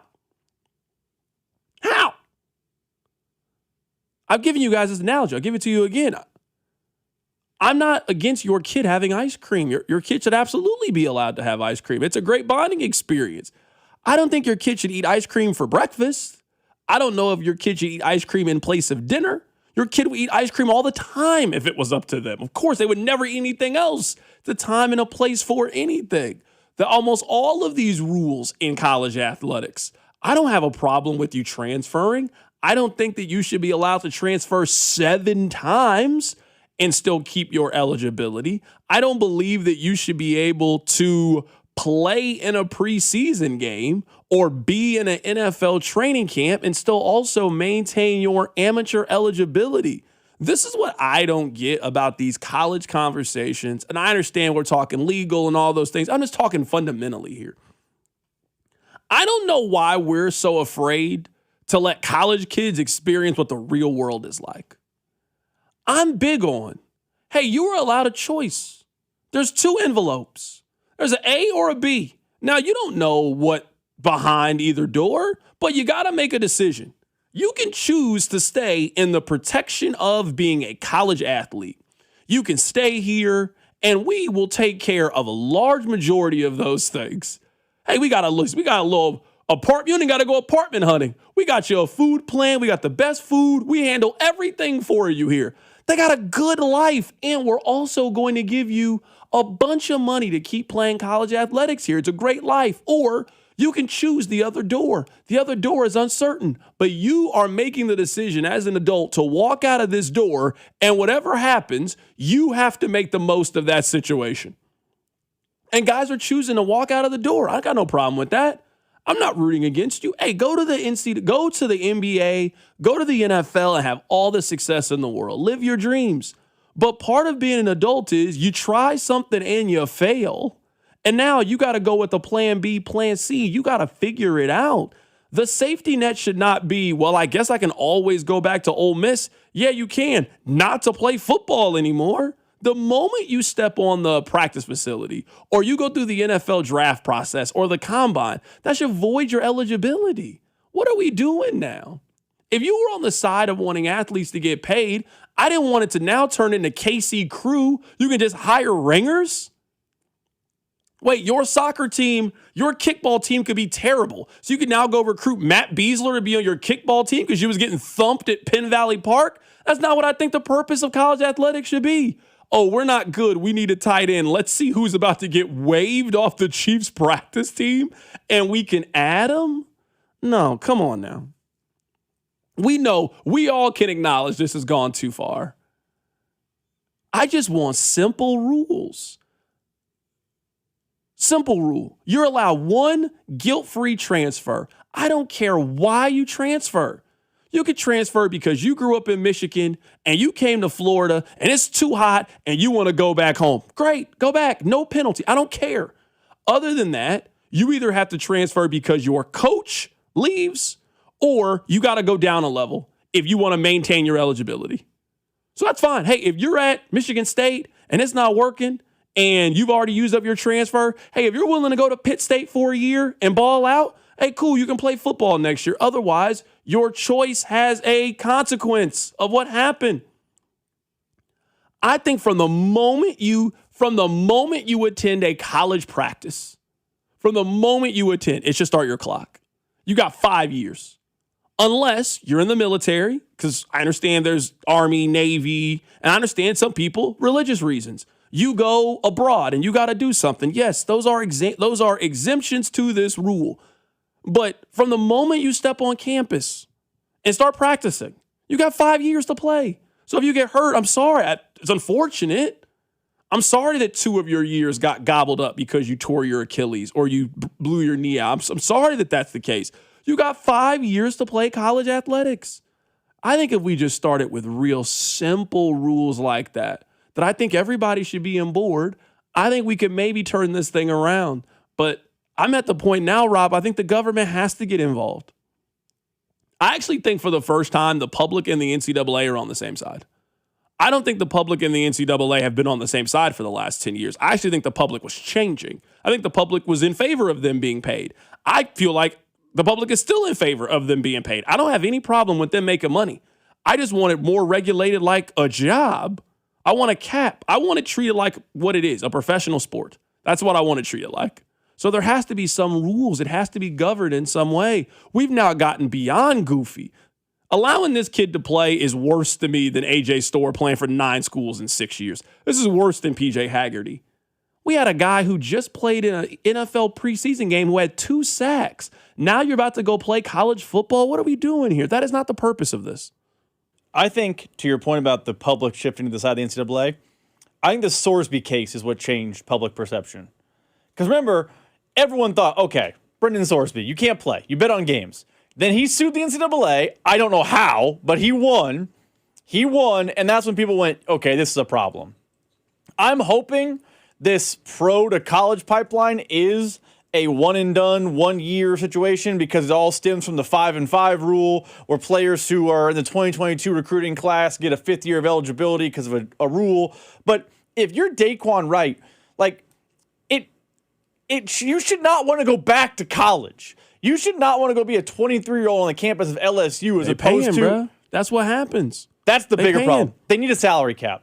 Somebody says, is this affecting? Yes. Mark Mitchell, for example. Mark Mitchell. And I love Mark Mitchell. He's from Kansas City. He's in Kentucky right now. Got love for Mark Mitchell. I'm not mad that he's playing college basketball this year. Mark Mitchell played 4 years of college basketball. He played 2 at Duke. He played 2 at Missouri. He's now going to play his 5th year at Kentucky. All right, cool. By understanding, Mark Mitchell's never played an NBA game. So cool. If you want to come back. Didn't he play in the summer league, though? I could be wrong. Maybe he did. I don't remember 100%. That's the one question I could be have. wrong, for sure. But I'm with you. If you played in summer league, I don't think you should be eligible to play college basketball anymore. So I could be wrong. Mark Mitchell did play in the summer league. He played 4 games. He had 5 points. He should be eligible. So that's why I said last week, whenever we had this conversation, when it just started to bubble up, I think the NCAA needs to quit wasting their time with all these individual lawsuits. I think the NCAA has to spend its time doing something that gets bilateral support. You need both sides of the aisle to come together to enact a bill and get it signed that everybody can mostly agree with, because we'll never agree 100% on anything. You need to get the government involved to get this, and this is going to be the legislation. This is going to be the document that college sports is going to follow. I think that's the only way to save this. The NCAA cannot win in court. They have not won in court on any major decision since COVID. They lose on everything. Every major case they have lost. They can't even keep kids who are playing in NFL games off of the field. They have no power anymore. So I don't care what rules you have. If you don't have the ability to enforce the rules, then it's not a rule. The reason your kid follows the curfew is because they know there's a penalty if they don't follow the curfew. Imagine if your kid just came in whenever. He's like, okay, then there's no curfew anymore. The curfew is when that kid decides to come home. That's what new curfew is. And that's what we've done with these kids. That's what we've created, a situation with no curfew. And they're acting like kids. But again, the purpose of this is not to have 24, 25-year-old kids playing college basketball because they're too afraid to get a real job. Bruh, I'm sorry. What did Biggie say? Hey, man, UPS is hiring, bruh. You got to go work at Home Depot, man.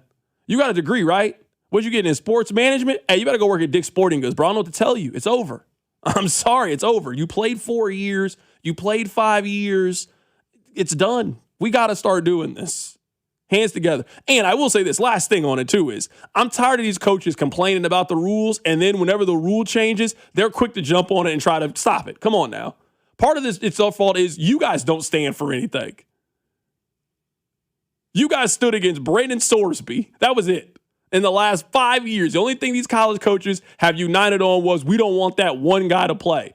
But they can't tell me how broken the system is, and then a guy that was in the G League with the Knicks wants to play, and they were fawning over him to go get him. You guys do the same thing. So you guys got to create your own rules, too, of how you're going to govern. And until somebody else does it, you'll keep being that way because that's what college has always been about, finding ways to get around the rules. We'll reset everything at the top of the hour. Keep it right here, so Drive. The Drive with Carrington Harrison on your home for Chiefs football. 96.5 The Fan. I'm Bob Burke, founder and chairman of Burke America Parts Group, a family of brands that includes RepairClinic.com, an appliance and HVAC parts solution company that's grown into an international brand. Before AmericanEagle.com, we partially launched a new technology platform developed by another firm. American Eagle helped take our technology to a whole new level with digital marketing, software development, and business insights into our key markets, appliances, HVAC, and outdoor power equipment, and did so both on time and on budget. AmericanEagle.com has the resources, experience, and talent needed to produce solutions. Our new technology platform, developed by AmericanEagle.com, has produced tremendous results with higher traffic, conversion, engagement, and online revenue. If you have any home repairs you need to take care of, check us out at RepairClinic.com. If you need a world-class website or technology project, then I would highly recommend AmericanEagle.com. Call AmericanEagle.com at 773-NETWORK. That's AmericanEagle.com, 773-NETWORK. Hey, it's Bob Fesco. Are high-interest credit cards and rising bills stressing your budget? You pay every month, but high interest makes getting ahead feel impossible. Your home's equity can help. A refinance with Golden Oak Lending consolidates debt into one manageable monthly payment, giving your budget room to breathe. Get a free mortgage checkup today. Call 913-890-GOLD or Visit GoldenOakLending.com. That's 913-890-GOLD. It's Golden Oak Lending, MLS 114937. Steve here with Connolly Plumbing Solutions, your neighborhood plumber. We have our sump pump special going. $200 off a main pump, $400 off a battery backup system. Call Connolly at 913-768-7676 or visit ConnollyPlumbingSolutions.com. Telly Tire and Auto Center's biggest sale of the year is back. The tires at cost sale. That's right. You pay what we pay, plus mounting and balancing for only $30 per tire. Reserve yours at TELLEtire.com. Take care of your car. Take it to Telly. Additional charges apply for tire disposal and road hazard warranty. I felt a jackhammering pain in my jaw. Like someone sawing my bones. Barbed wire in my shoulder. Like a cattle prod in my hip. Like I put my foot in a blender. Pain is different for everyone. But where pain starts, Jurnavix suzetrigine begins. Jurnavix is a non-opioid 50 milligram prescription tablet for adults with moderate to severe acute pain that reduces pain signals before they reach the brain. Before those signals tell the brain to feel like I punched an angry beehive. And pain reduction can finally begin.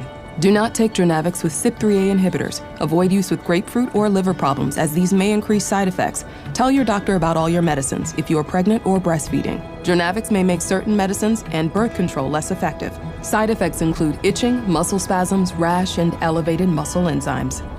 To learn more about Jurnavix, ask your doctor. Call 1-833-589-PAIN or visit Jurnavix.com. Fanatic Sportsbook makes every baseball game day this season hit harder. Swing for the fences with long ball jackpots. Just pick the player who hits the longest homer of the day to win a share of $50K in fan cash. Every day brings a new shot to win. Customers also get baseball profit boosts every game day. And your bets earn you fan cash, win or lose. To spend on merch, tickets, exclusive experiences, and more. Go deep this baseball season and download Fanatic Sportsbook today for the best baseball betting experience each and every game day. Fanatic Sportsbook. Winning hits different here. Must be 21 plus. Gambling problem? Call 1-800-GAMBLER or 1-800-MyReset. CT call 888-789-7777. MA call 800-327-5050. NY call 877-8-HOPE-NY. MD visit mdgamblinghelp.org. Offer not available in all states. Terms apply. See Fanatic Sportsbook app. This report is brought to you by Bet365. Winning is everything. With Bet365 early payout, you win even if they lose. Get paid out instantly when your team goes up big, even if they blow the lead later. Bet365. Winning is everything. Gambling problem? Call 1-800-GAMBLER. 21 plus only. Must be physically located in Missouri. Tune in for the Fan Club Fridays at 1 o'clock with Cody and Gold, presented by Circus Sports. Want your shot at $30 million in guaranteed prizes? Enter one of Circus Sports' premier football contests. Visit circusports.com for details. Enter in Nevada. Play from anywhere. 96.5 The Fan. Here's your traffic report on 96.5 The Fan. Brought to you by SWL Injury Law, the Car Crash Kings. It's what they do. Visit SWLinjurylaw.com. Things are starting to lighten up a little bit down on 35. The crash is northbound at Santa Fe. They've given you a right lane back. Okay, so 2 left lanes. That's where you need to be to get through here. 1 right lane still blocked. 35 northbound at Santa Fe. Southbound, that's just some Nosy Rosies that are taking a look. So keep it moving. I'm Val with traffic on 96.5 The Fan. This is your home for Kansas City sports. 96.5 The Fan. Listen to the horns play. Jeff Caldwell got away from the team. Rob, that was short-lived.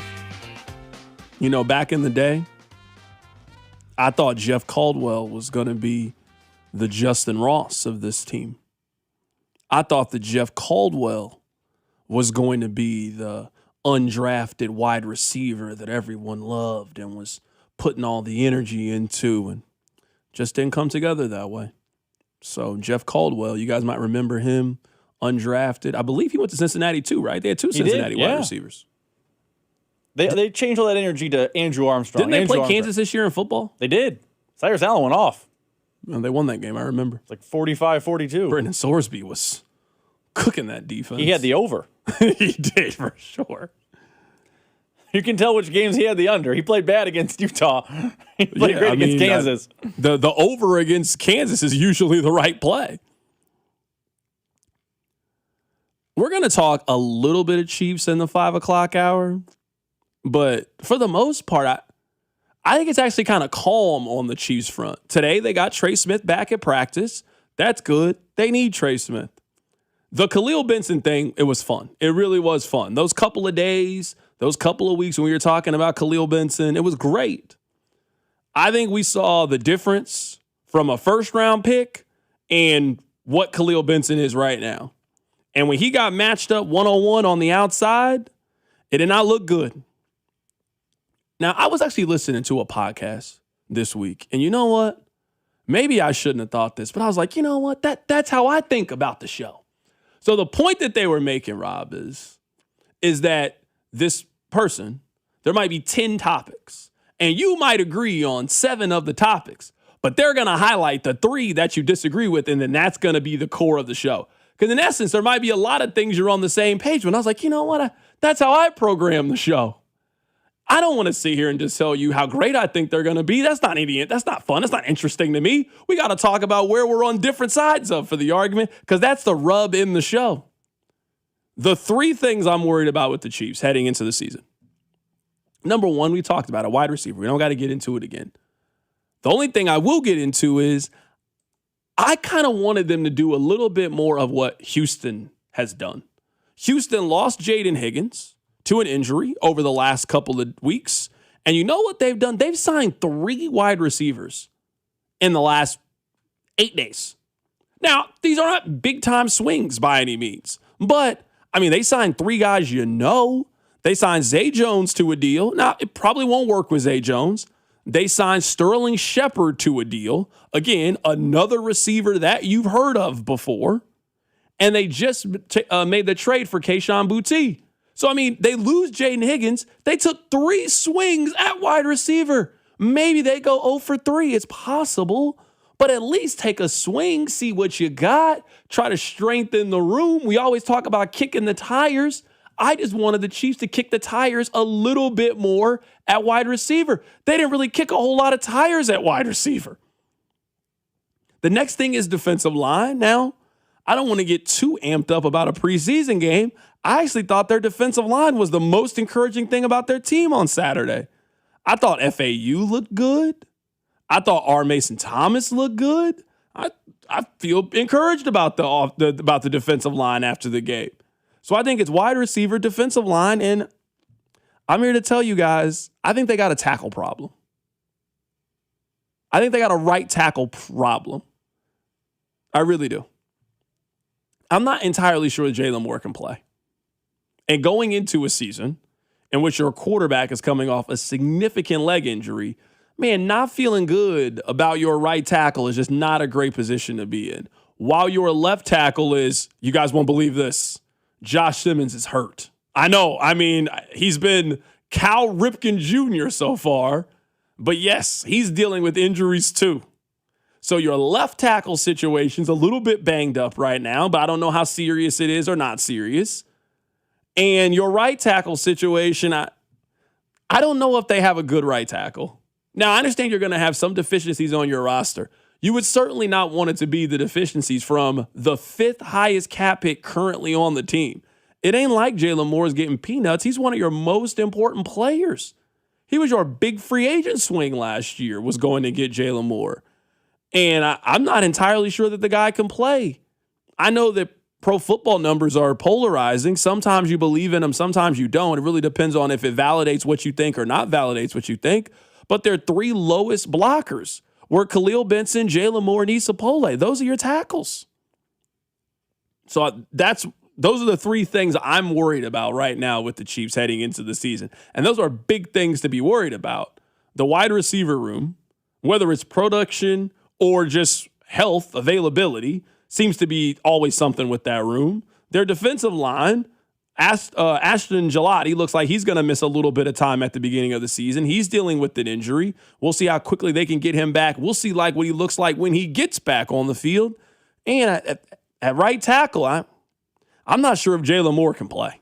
And I feel like people have been trying to tell us that for 16 months, and we just didn't want to listen to him. I think the problem with right tackle and Jalen Moore is, can his backup play? Because it's the preseason, grain of salt, blah, blah, blah, blah. That's the thing I took away from the second preseason game. It wasn't Butker making a long field goal. It wasn't Garrett Nussmeier. I mean, those are fine, whatever. The big story to me is Khalil Benson, who was the story of St. Joe. They found this guy in May. He became a starter. He's been getting the reps of the one. He's a right tackle, diamond in the rough. The Chiefs found an absolute gem. The scouting department's so great, blah, blah, blah, blah. He got worked over in the preseason game. So you're saying you're not sure Jalen Moore can play. If he can't, they're screwed. They don't have a right tackle. I even was wrong. I spent all offseason being worried about edge rush. I actually walked away from preseason game number 2 quietly encouraged about the edge rush, but I walked away from preseason game number 2 panicked. The alarm is ringing on right tackle. Yeah, somebody said clearly, CDOT, your team building and the Chiefs building, you guys have never agreed. Again, I think we agree on more than anything, but just telling you where I agree with the Chiefs all the time is not a very interesting show.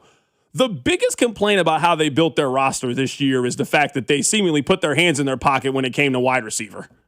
Like, their plan at wide receiver is Rice figures it out, Worthy figures it out, and stays healthy. Just based on 3 years of evidence, I don't know if that's a great plan to have going into the season. So I just wish they had taken more swings and tries at. They don't really have a plan if something goes wrong at wide receiver. They got a plan if something goes wrong, I think, at a lot of other places. I mean, I might not love the right tackle plan, but they at least have a plan. All right, if we lose Jalen Moore for a little bit, we got Khalil Benson on this side. We got Issa Pole on the other side. Ashton Gelati's out right now with an injury. I can't say they don't have a plan. They do have a plan. FAU's on one side. We got R. Mason Thomas on the other side. They have a plan. I don't know what their plan is if they have a wide receiver injury. It's not a good plan at all if they have a wide receiver injury. So I just wish they had stored up a little bit more there. But at right tackle, I think you were kind of stuck because of how much money you gave Jalen Moore. You got to make the Jalen Moore thing work there. You got to make the thing work. At wide receiver, I still will just never understand how the Chiefs are running back the Week 11 wide receiver room. Like, that will just continue to blow my mind. And you can mark it down here. It will be Week 5 of the NFL season, and you guys will want to talk about the trade deadline and who should they pick up at wide receiver. And my take is going to be very simple. I've been telling you guys that all summer I wanted them to go get a wide receiver. Now you want to trade a third-round pick to go get a wide receiver. No, the time to use that third-round pick was in March and April to go get that guy. We'll have that conversation before because you guys don't trust their wide receiver room. You don't trust Rasheed Rice. You don't trust Xavier Worthy this year. They got a lot of trust in both of those guys. All right, coming up at the top of the hour, today has been a wild day in the National Football League. I'll explain. Keep it right here, so Drive. The Drive with Carrington Harrison and Rob Brenton. You losers! It's what you are! On your home for Kansas City sports, 96.5 The Fan. Here's your traffic report on 96.5 The Fan. Brought to you by SWL Injury Law, the Car Crash Kings. It's what they do. Visit SWLinjurylaw.com. Things are starting to lighten up a little bit down on 35. The crash is northbound at Santa Fe. They've given you a right lane back. Okay, so 2 left lanes. That's where you need to be to get through here. 1 right lane still blocked. 35 northbound at Santa Fe. Southbound, that's just an Nosy Rosies that are taking a look. So keep it moving. I'm Val with traffic on 96.5 The Fan. Chiefs coverage sponsored by Border Magic, giving your landscape the home field edge. Give your landscape the winning edge with Border Magic. Custom concrete edging adds curb appeal, style, and lasting beauty. Backed by a 10-year warranty. Get your game plan started at southkc.bordermagic.com. Border Magic, we've got the edge. At Farmers, our honesty is contagious. Wait, am I going to catch honesty? Well, when you're with Farmers, it's kind of inevitable. Well, how long does it take to... I lied to you when you asked if I knew what a deductible was. I don't know my dad's birthday, and I thought umbrella policies were for rainstorms. Actual rainstorms. I have it, don't I? You don't just have honesty. You have Farmers. Bum, ba, bum, bum, bum, bum. Learn more at farmers.com. Underwritten by Farmers Truck or Fire Insurance Exchanges or Affiliate. Products not available in every state. Indeed presents hires you can't afford to get wrong, like a social media manager. Did you just post our Q4 earnings to your personal social media? Oh yeah, used a trending audio and everything. That's confidential financial data. Relax. It only went a little viral. The SEC just commented with the eyeball watching emoji. This is your job for sponsored jobs. This is what happens when you don't sponsor your job on Indeed. Next time, get matched with quality candidates with Indeed sponsored jobs. Visit Indeed.com/hire now and sponsor your job today. This is the story of the one who keeps multiple buildings running smoothly day after day. Plumbing that flows, HVAC that hums, cleaning supplies that keep surfaces sparkling. That's why she counts on Grainger. With easy reordering online and 24/7 support, Grainger helps her keep the products she needs on hand. So shelves stay stocked and buildings stay ready. Call 1-800-GRAINGER, click Grainger.com, or just stop by. Grainger, for the ones who get it done.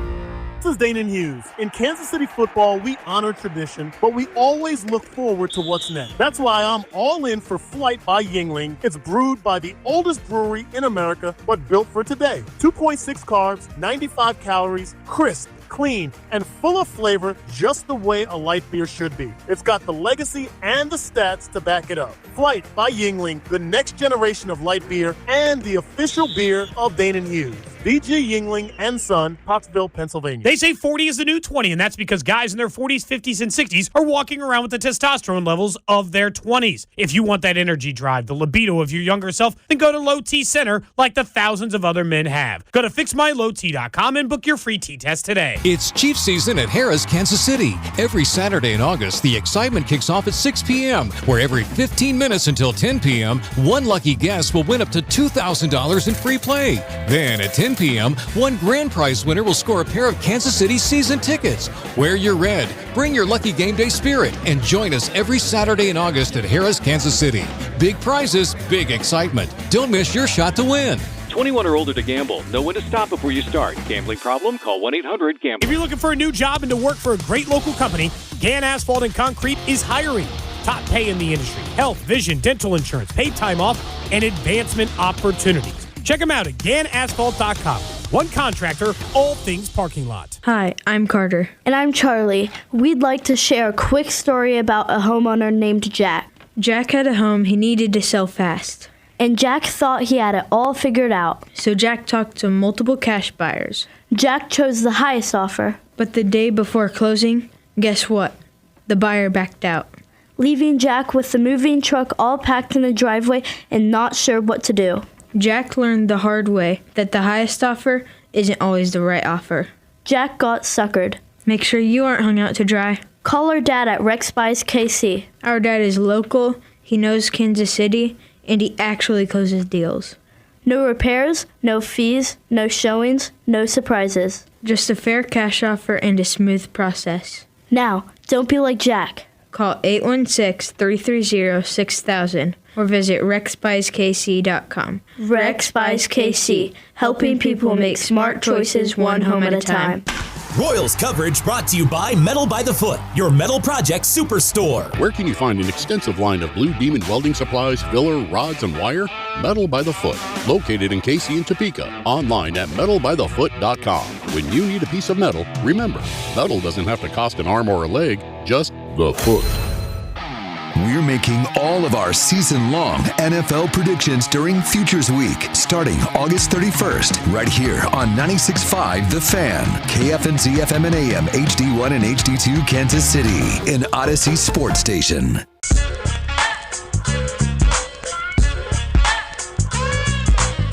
Congratulations on getting through your 9 to 5. Thank you so much for listening. It is The Drive on 96.5 The Fan. I understand that we have an obligation to talk about the number one story in Kansas City.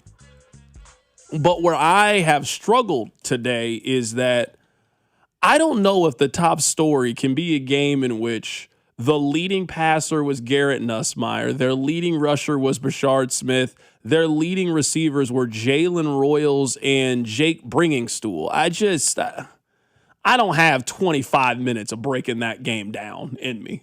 Maybe that's what you want and that's what you expect. I'm sorry to disappoint you. We will not spend 25 minutes in the 5 o'clock hour breaking that down. Will it come up? Sure. But there's too much other stuff happening today in the National Football League that I just can't be held to. We got to break down the Chiefs pass rush. We'll do that another time. We got to talk about this Deshaun Watson situation because it has me incensed is the word that I want to use. So let's at least start here because I think we have to take you to the beginning in order to explain it further. So Deshaun Watson played like Deshaun Watson. The current version of Deshaun Watson is the worst starting quarterback in the National Football League. He was 5 of 12 for 36 yards passing. Rob, he threw 12 passes. He threw for 36 yards and an interception. So it's not like he was going out there and he was cooking. No, he was stinking up the joint. And they were booing that man left and right. And you know what Deshaun Watson did? He went up and he gave a look into his insight to how he thinks and how he feels in real time. Here was Deshaun Watson on Saturday. Man, I didn't have no reaction. I think the biggest thing is, I think you guys know too, and I think the whole world knows, it has nothing to do about the performance. It's a little bit personal than that. So I think that's it's a disrespectful thing. So yeah, I mean, I'm gonna keep whatever I feel with me and my family internally on how I feel about that. And yeah, just move on. But don't you think, Deshaun, that winning and playing better would eliminate some of that booing? Last time I played on this field, I tore my Achilles. And that same fan base, they cheered when I got hurt. So does that have to do with, what does that have to do with anything about performance? When a person get hurt, especially for your own city, and they cheer. Does any of that make you regret coming here? No, I don't regret anything in my life. You know, I think the Lord put me through situations for a reason, so I don't regret anything at all. But, you know, I had different thoughts on how it was going to be, but, you know, it is what it is. You know, sometimes, you know, the tables turn, and I'm patient enough because I'm a child of God to, you know, wait for that time to change. So I'm not tripping on it. I mean, there's so many things there at play. Let's go through it. I refuse to believe that there are people that live among us that have no regrets in their life. None? You're telling me you live such a life that you don't regret any decision you've ever made? I also am a firm believer in this. Are there false accusations that happen? Of course. If 27 people say that you did something, I'm inclined to believe that the majority of those people are telling the truth. If 27 people told me that you got bad breath, I'm inclined to believe that you need Listerine. If 27 women independently have told me that your conduct towards women is inappropriate, I am inclined to believe that you are a creep. So we can have the conversation about, well, was he charged? Did he go to jail?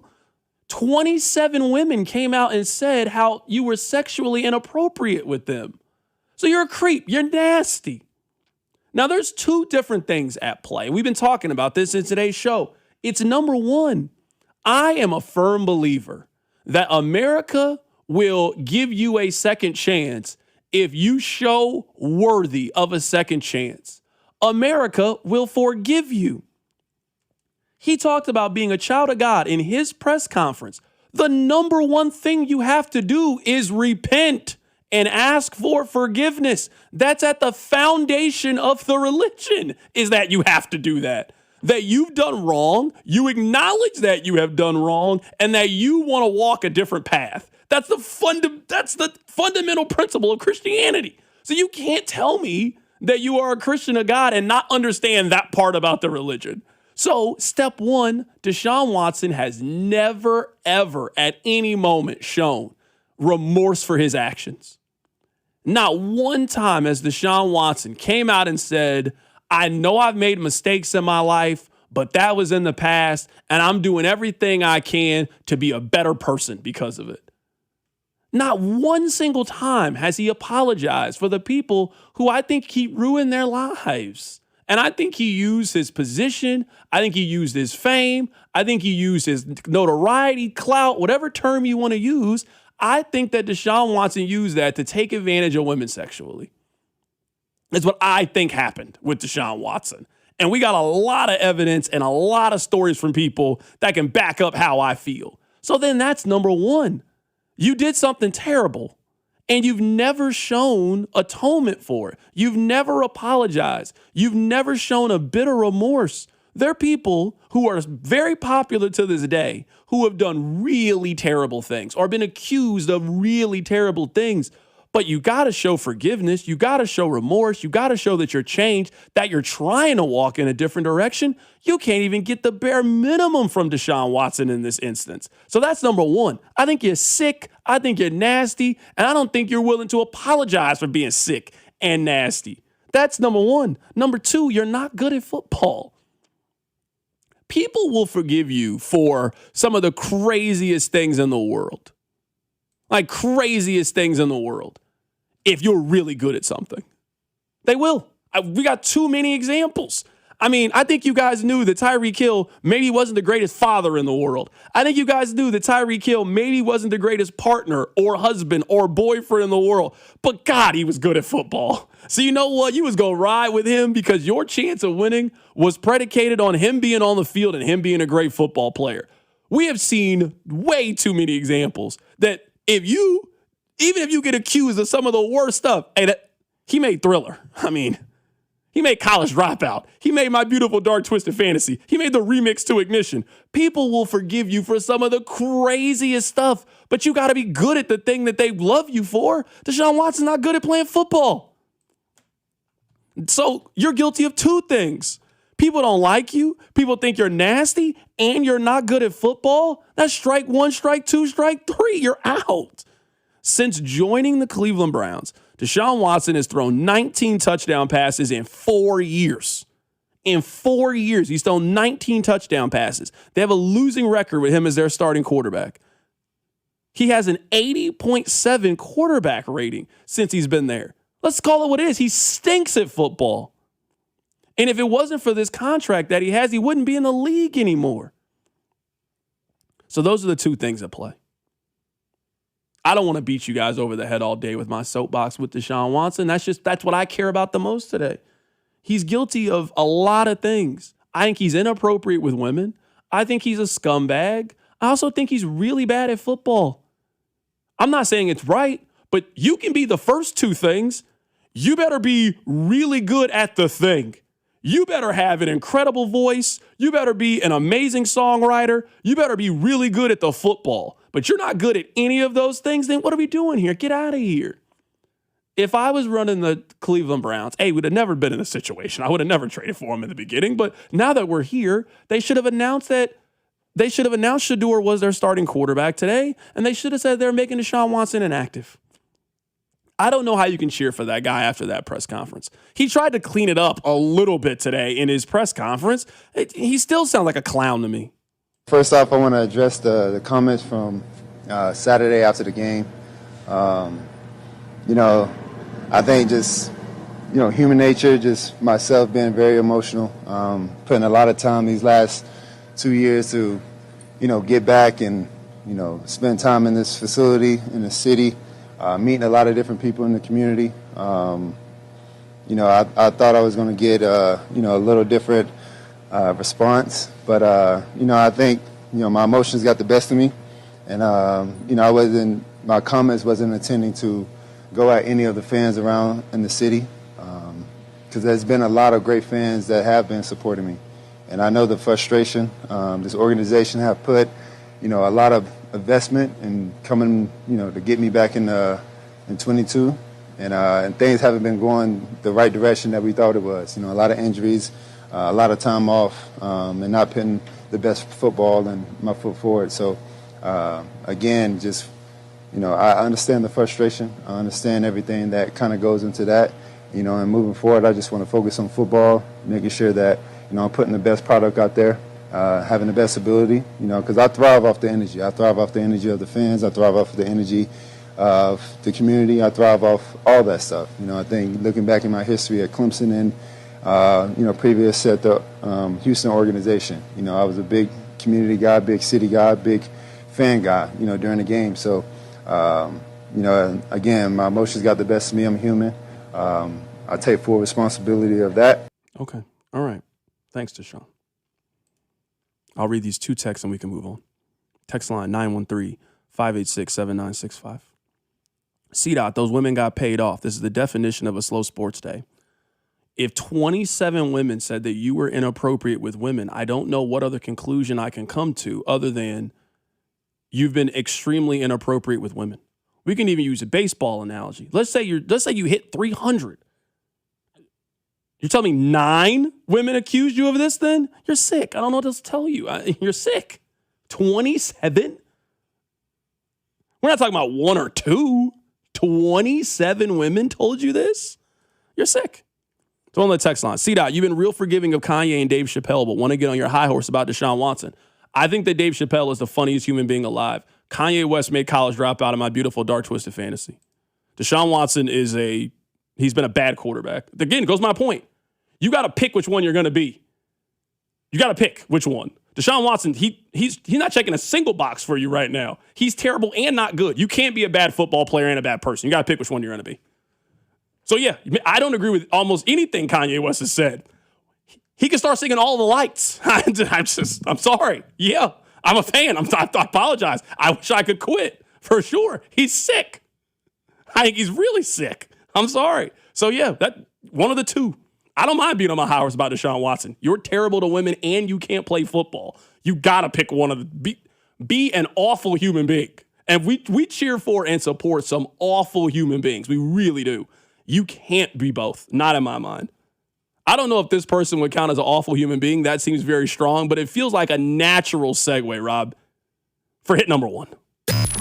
Your workday is over. Oh, yeah. You're headed home, and now you're stuck in traffic. Time to get caught up on the biggest stories in Kansas City and around the country with CDOT and Rob. It's time for the hits. Number 1. Carrington, the hits are brought to you by Jungle Law. Jungle Law is here to dominate all cases of DUI, personal injury, criminal defense, and sexual harassment. Call the lawman today, 816-816-9111. I also hate the fact that why we put Chappelle in the same category as Deshaun Watson. What did Chappelle do? He got accused of something I don't know about? Not Kanye. I mean, he said some wild things over the last 5 years. What did Chappelle do? Did he do something nasty I don't know about? I don't know if he did. Maybe he does something nasty. I don't know. I feel like I keep up on this kind of stuff. He nasty? I feel like you know Dave Chappelle better than me, so I've seen him. I don't think he said. If he has said something, I mean, he's definitely said some things. Like, see how you cannot disagree with them, but I didn't know. He said some stuff, but I don't think here assaulting people allegedly. Whatever he said, whatever your personal opinion of it, it did not elevate to the Deshaun Watson level. Not that. Now, let's do the Jed York. Let's do the Jed York. All right. Speaking of nasty. Yes, this is a little different at least. This is a little bit different. Trailer park in East Ohio is nasty. Hold on. Let's read this. Hold on. Now, if your kids are in the car, you might want to come back in a couple of minutes. We got to talk about this, though. This is he is the owner of the San Francisco 49ers, and he allegedly arranged to pay $140 for a little boom boom in the trailer park. So let me read you the story from the California Post. Court documents reveal that the owner of the San Francisco 49ers responded to an ad on a known boom boom website in Columbiana County, Ohio, and arranged to have activities with the young lady in exchange for $140. This man, who is worth $8 billion, went to the meetup location, which was a trailer park in East Palestine, Ohio. Getting there, he was taken into custody. The Human Trafficking Task Force, he had the phone on him that he used to set up the ad. So they just took his iPhone right there. Hey, we can prove it. We went through your history. You went on this website and you're meeting up with people. My brother. This is all I don't understand. I don't want to make it seem like that this rich man is the first person to pay for it. I'm not going to make it seem like that. And we know that that's not the case. I think a lot of them are paying for it. That, okay, it's whatever. But this would be my question. At no point to you, when you started thinking about this out loud, you didn't just start to think to yourself, you know what, maybe this isn't a good idea. I'm going to assume that you flew there on a private jet. I'm just going to guess if you're worth $8 billion, you're not flying economy. You know, I'm just going to assume. I'm just going to guess. You wouldn't wait in that Southwest line? Yeah, I'm just going to guess. I'm going to guess that you'd have a boarding pass. It doesn't sound crazy to you that you flew here private and now you're driving to meet somebody at a trailer park in rural Ohio? That doesn't feel crazy to you? It doesn't feel crazy to you that you are going back and forth with whomever in exchange for goods and services, and it was $140? That doesn't sound... Jet, if you wanted to do this, then do it right. Do it proper. Fuel up the jet. You live in San Francisco. It can't be that far. Go to Vegas. Pay you 20, 30 G's. Have a great time. Go home, and you would have avoided being off TMZ. Nobody would have faulted you if that's how you got down. I was reading. He got divorced back in May. He was married for 15 years. So I understand. Hey, maybe you don't want to date a little bit. You want a little boom, boom. I'm not mad at you for that, but this is what you're doing, brother. You're a billionaire. You're pulling up at the park with the young lady you met off a website. I mean, this is just, come on now. This is not smart. Now, I don't think anything's going to happen to him. I mean, his charges. I mean, they're silly charges. He pled no contest to disorderly conduct and possession of criminal tools. So they're saying the criminal tool is his cell phone because he used the cell phone to engage in a criminal act. He used the cell phone to set it up and go to the meet and do all these things. Just come on now. At the owners' meeting, they got to make fun of you, bro. I'm serious. Jerry Jones is disappointed in you, bro. Jerry would never be caught doing something like this. Jerry would never just be randomly meeting up with no girl off the internet for $140, dog. Come on now. That's crazy. That's got to be hit number one. I'm serious. That's got to be hit number one to me. For sure. Got to be hit number one. The meetup was in a trailer park. Jed York, you're a billionaire. What are you doing in a trailer park? I'm just also, I mean, I don't even want to get into it. It's not surprising you got caught. I'm just also guessing you get what you pay for. $140 in rural Ohio. I'm assuming these ain't the Victoria's Secret models. These ain't the baddest of the bad. You're a billionaire. I'm just got to be a little smarter than this to me. You could have done all this and just avoided. Why can't you do what the old other rich dudes do? Why can't you buy one of these 25-year-old girls a Porsche and live your life?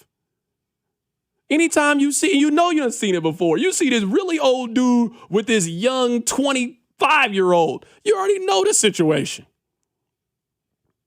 Just buy her a Porsche. Buy her a nice car.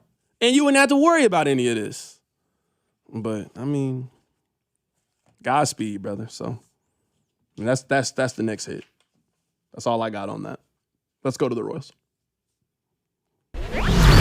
Number 2. All right, I don't want to be negative about the Royals. I really don't want to be. And I get that you guys are excited about the Royals. I do. They're 58-47. 74. My bad. They're 58-74. I can't read. They're 58-74. They're 4 games back of second to last in their own division. I mean, they're behind 7 teams in the wild card picture. I mean, I'm not getting excited about this.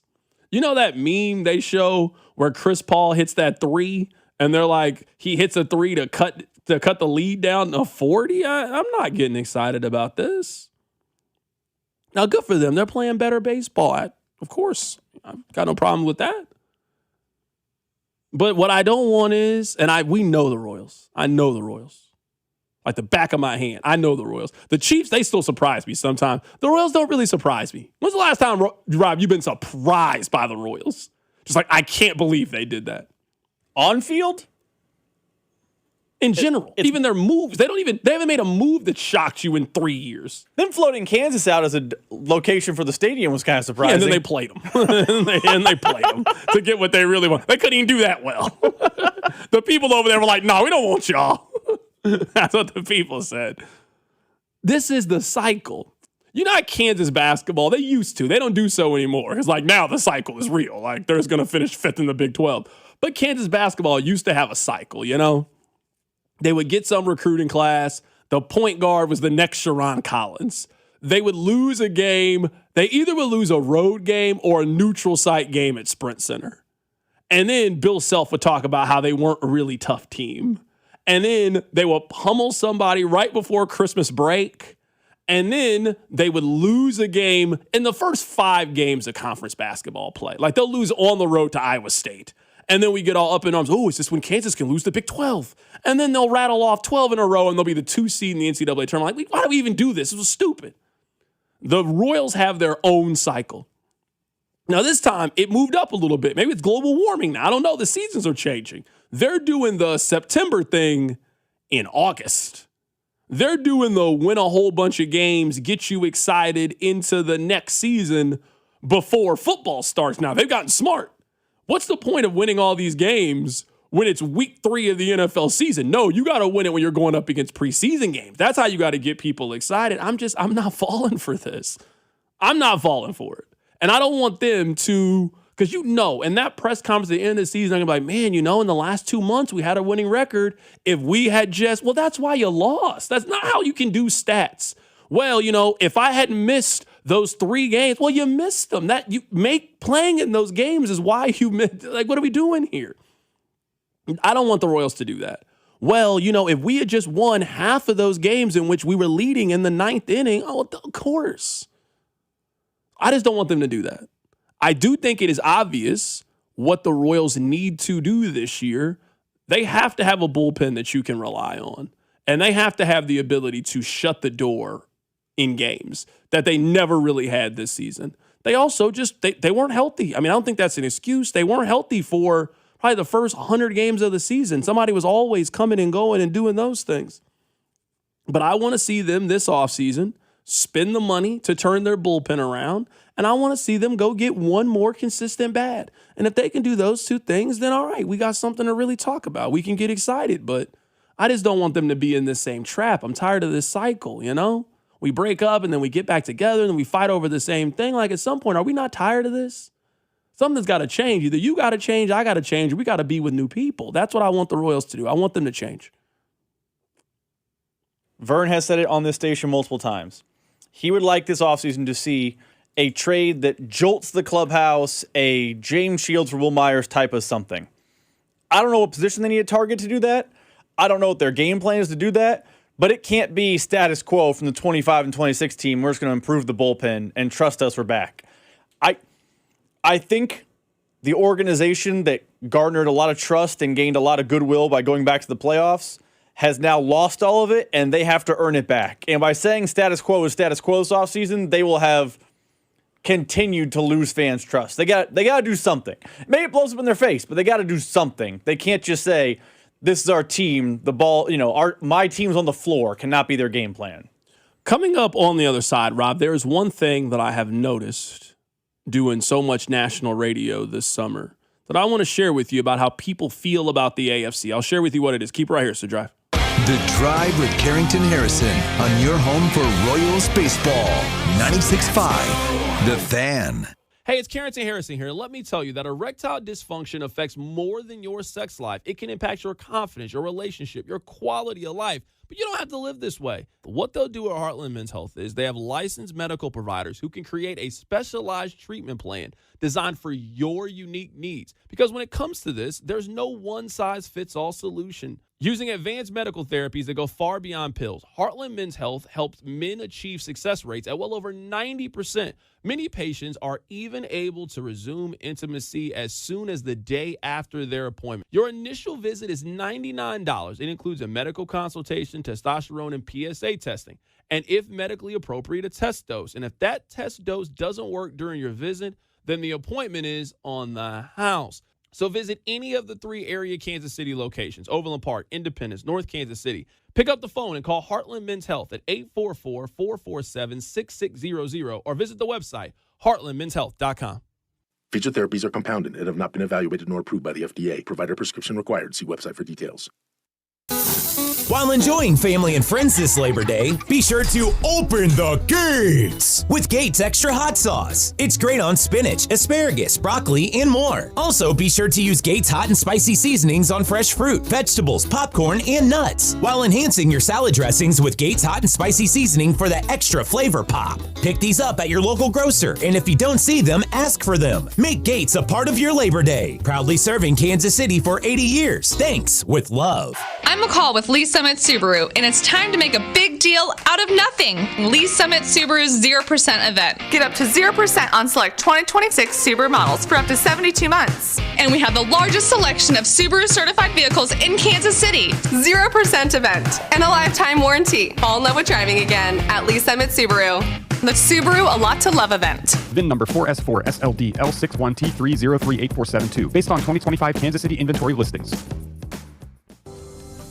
Imagine buying your next car from one dealership. With the support of many. With everything you'll ever need. When you buy from any of the Balderson Auto Group dealerships, you're getting the support from all of our dealerships. Like our 100 service bays, collision, and detail centers. And our free exclusive lifetime warranty. No other auto group gives you that. From north, central, south, the Balderson Auto Group has you covered. A family committed to excellence, growth, and harmony. Go to bagkc.com. America is turning 250 this year, and Circus Sports is celebrating by offering all users in Missouri $250. Dane Hughes here, and for everyone in Missouri, all you have to do is deposit $250 on your Circus Sports app. Then play through that deposit. Once you do, Circus Sports will reward you with $250 right in your account. This is available for everyone in Missouri, new and existing users. Celebrate 250 years and find out more at circusports.com today. Must be 21 or older in Missouri. Gambling problem? Call 1-800-GAMBLER. Hi, this is Kevin Harlan, and I'm here with Rob Seid at Rob Seid Ford. Rob, I smell a grill. What's cooking? Kevin, the grills are fired up, and so are the deals. Right now at Rob Seid Ford, it's the Ford Employee Pricing Sales Event with the best deals we've had in the past 12 months. Now that's saying something. What are we talking? Employee pricing on virtually every new Ford on our lot, plus even more dealer discounts on top. So how hot do these deals get? Up to $17,500 off brand new F-150s at Rob Seid Ford, plus huge savings on Expedition, Explorer, Bronco Sport, Bronco, and more. Wow, that's 5 alarm hot. Exactly, and unlike Kevin's Burgers, these deals are coming out juicy. All right, I walked into that one. Shop Rob Seid Ford, Kansas City's top-rated Ford store on Google. 4.8 stars and nearly 3,500 reviews. Rob Seid Ford, 135th and State Line, or robseid.com. Buy right, Rob Seid. At Allstate, we know second chances are important to you, so they're important to us. That's why with Allstate's accident forgiveness, your rate won't go up just because of an accident, even if it was your fault. So while you might find yourself wondering, how long will this take or what will this cost? You won't have to question your rate after an accident. If it's important to you, it's important to us. You're in good hands with Allstate. Not available in every state. Optional policy feature terms apply. Allstate North American Insurance Company and affiliates, Northbrook, Illinois. This is the story of the one. As a maintenance engineer at a beverage manufacturing plant, he starts his day knowing every line is ready to run because Grainger delivers the industrial-grade products he needs to keep mixers, conveyors, and packaging equipment moving. With Grainger's vast selection of bearings, belts, and motors, he keeps operations running smoothly, so nothing grinds to a halt. Call 1-800-GRAINGER, click Grainger.com, or just stop by. Grainger, for the ones who get it done. Here's your traffic report on 96.5 The Fan. Brought to you by SWL Injury Law, the Car Crash Kings. It's what they do. Visit SWLInjuryLaw.com. Headed into downtown Kansas side of things, you got a broken down box truck. Left lane is blocked, and that's 70 eastbound at Fairfax. Okay, 35 southbound, the exit ramp still closed at 69 while they clean up a crash. And then further down, you've got 35 northbound that crashes off to the right shoulder at Santa Fe. So move to the left. I'm Val with traffic on 96.5 The Fan. Hey, it's Josh Simmons from the Kansas City Chiefs. Welcome back to The Drive with C-Dial on your home for Chiefs football. 96.5 The Fan. Rob, I know we're not a political show, but have you heard anybody complaining that the city is spending a significant amount of resources to help the plaza out? Because when it comes to the stadium, people real mad. Did you know that today the Port Board, so the same people that helped get the stadium through, they are now helping the plaza. So they have billions of dollars worth of bonds, over $1 billion, and significant tax breaks they have now given the people on the plaza. Significant. Like they're not paying taxes for the next 30 years on the plaza to try to get more businesses to go down there to make the plaza what it was again. I'm just saying, are people mad about bailing the plaza out? Because I would say free market, right? those businesses didn't work. They're gone. Why should our tax dollars save the plaza? Isn't it also a was it entertainment district? Is that like, how would you classify that plaza? I mean, I was told entertainment districts are a non-starter. I mean, it's also, I mean, I'm not sure if we make any money on the plaza. It's also privately owned. I mean, I don't share in any of the profits that they are getting from the plaza. I just was wondering if we were going to have the same fight and frustration that, I mean, they didn't vote for this. I mean, I don't remember. Did you vote for this? Did you vote to help save the plaza, to help get the plaza back up and running and get it back cooking like how it was when you and I were kids? Can we get the movie theater back on the plaza? I love that movie theater. Hey, where's the guy at that used to take the tickets? And I don't mean to speak disrespect. I don't mean this, but you know exactly what I'm talking about. He was an African-American gentleman. He was in a wheelchair. He had glasses. If you ever went to the movie theater in the plaza, you know exactly who I'm talking about. What's he up to these days? Because he was the ticket taker. It didn't matter what time you went to the movie at the plaza. You could be there for the first showing or the midnight showing. He was going to be manning that post. Can we get the movie theater back on the plaza? Is that what our tax dollars are going to, putting a movie theater back at the plaza? How dare we give some of our tax dollars to AMC to build a movie theater down there? That's not what they're supposed to be for. You think there's a Facebook group about why there's no parking down there? Oh, maybe. Yeah, I don't know. I don't know. You have to get to the plaza some way, and now 30,000 people there every day. You know how the plaza is full, no parking. I don't know. I just pass the news, man. That's all I am. I'm here to pass the news. All right. I do have some Chiefs thoughts. I don't want to make you think that I have no Chiefs thoughts. I just didn't have 4 hours wall to wall. Let's break down preseason game number 2. I didn't have that in me today. I do have a couple of thoughts. Thought number 1 is, I think we know who the Chiefs' backup quarterback is. Now, I don't know if they know who the Chiefs' backup quarterback is, but I'm going to tell you who I think their backup quarterback is. I think it's Garrett Nussmeier. I don't think that Justin Fields can play, y'all. I really don't. I don't think he can play. Not at all. Now, I don't even know if Garrett Nussmeier can play. It's just preseason football games, right? You're not going up against the starters. It's not complex. I'm not saying that. But there has not been a single moment of Justin Fields that I have felt encouraged where if Patrick Mahomes misses any amount of time this season, that I would feel really good with Justin Fields as their starting quarterback. In fact, you guys will be mad at me because I would probably pick them to lose that week if Justin Fields. Now, I know you would pick them. And I know that even though you got them winning 11 games, every week they're going undefeated, they're winning that week. I understand. I'm not mad at it. I'm just saying if they put Justin Fields out there, that's the game I think they're losing. Garrett Nussmeier's out there. All right, you can do something a little bit. I'll talk myself into it with Garrett Nussmeier. Hey, look, you got this run game. You know, defense is playing well. You know, receivers got to step up. You got to scheme it up a little bit. You know what Reed and Bieniemy can cook up. Like, I'll talk myself into it with Garrett Nussmeier in a way that I just can't talk myself into it with Justin Fields. I don't think Justin Fields is good. So I don't know. I don't know how else to say it. I don't think he's good. I don't disagree with anything you're saying. I also think it's a waste of time because the Chiefs are going to keep Justin Fields. There's been, you talk about how the Royals don't shock you anymore. The Chiefs sometimes throw you off. You know what a constant has been of the Chiefs in the Patrick Mahomes era when it comes to backup quarterback? Veteran who has played in the NFL before. They've had Chad Henne. They've had Matt Moore. They've had Blaine Gabbert. They've had Carson Wentz. They've had Gardner Minshew. The guy behind Mahomes is usually a guy who has a little bit of starting experience under his belt. So, yeah, I think Justin Fields is no longer an NFL player. I think Garrett Nussmeier is a better quarterback. I think he is worth taking the risk as a backup quarterback. But as much as you say the Chiefs can surprise you sometimes, we kind of know the Chiefs. It'll be Justin Fields. And some other players are going to get cut to make room for Justin Fields. And that's too bad because I don't think he can play either. Yeah, I don't know. It's just a very low ceiling to me. Like, your game plan with Justin Fields is just going to be very, very simplistic if that's your starting quarterback. It's going to be like when Navy runs. You're in triple option. You can't air the ball out. You can't. It's just, you can basically, if you're keeping him on the roster as a gimmick, that seems dumb to me. Someone on the text line says, you sound just like a Chiefs fan. You must didn't watch him at LSU. He wasn't good in college. I'm not telling you I think he's a good starting quarterback now. I don't. I don't. I actually really liked LSU last year. I thought they were going to make the playoff last year. No, I mean, there's a reason why he was drafted in the 7th round. I guess I'm just telling you there's also a reason why Justin Fields is now on 4 teams in 6 years. I mean, There's a reason why that's the case.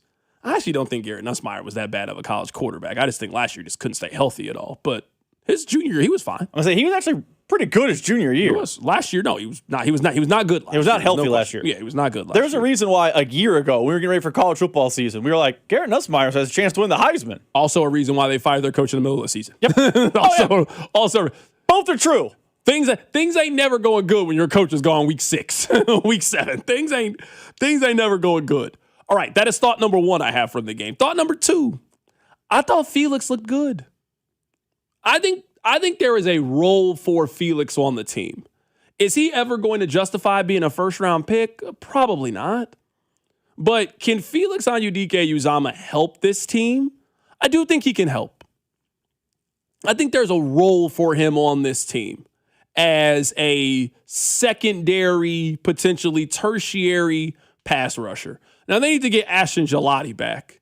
Like, we are testing their depth. Now, if you want to allow me to get a little bit of hate out, I don't know how you guys can keep telling me how much depth they have, yet they can't win a preseason game. Like, I don't know if both can be true.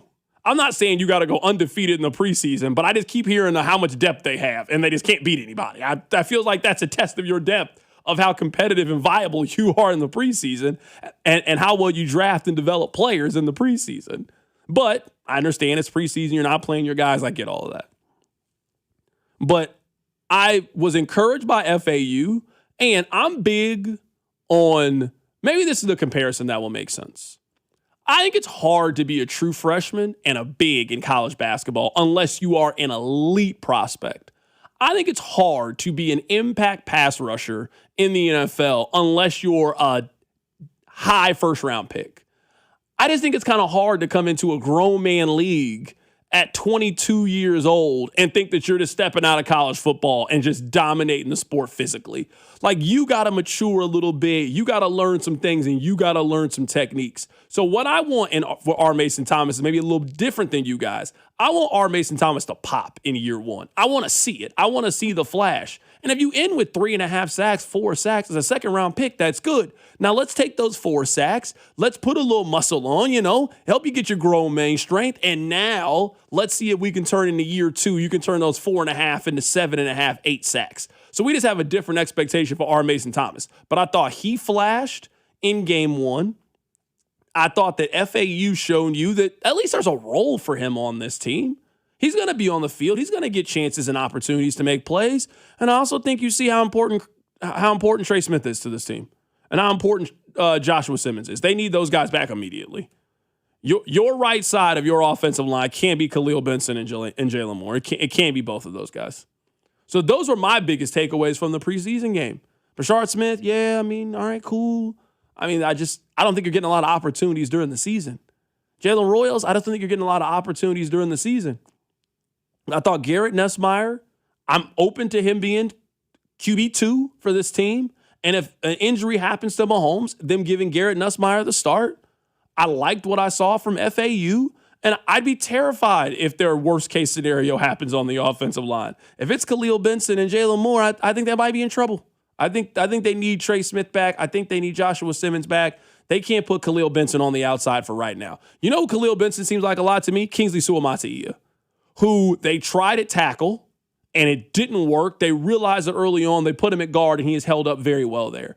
If you got a starting guard out of Khalil Benson and he's an undrafted player, you got to be thrilled about the way that turned out for you. Keep it right here. It's The Drive.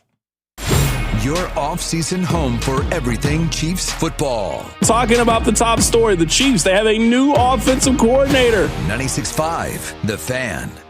College football Saturdays are already packed with reasons to get excited, and this season, FanDuel is giving you even more.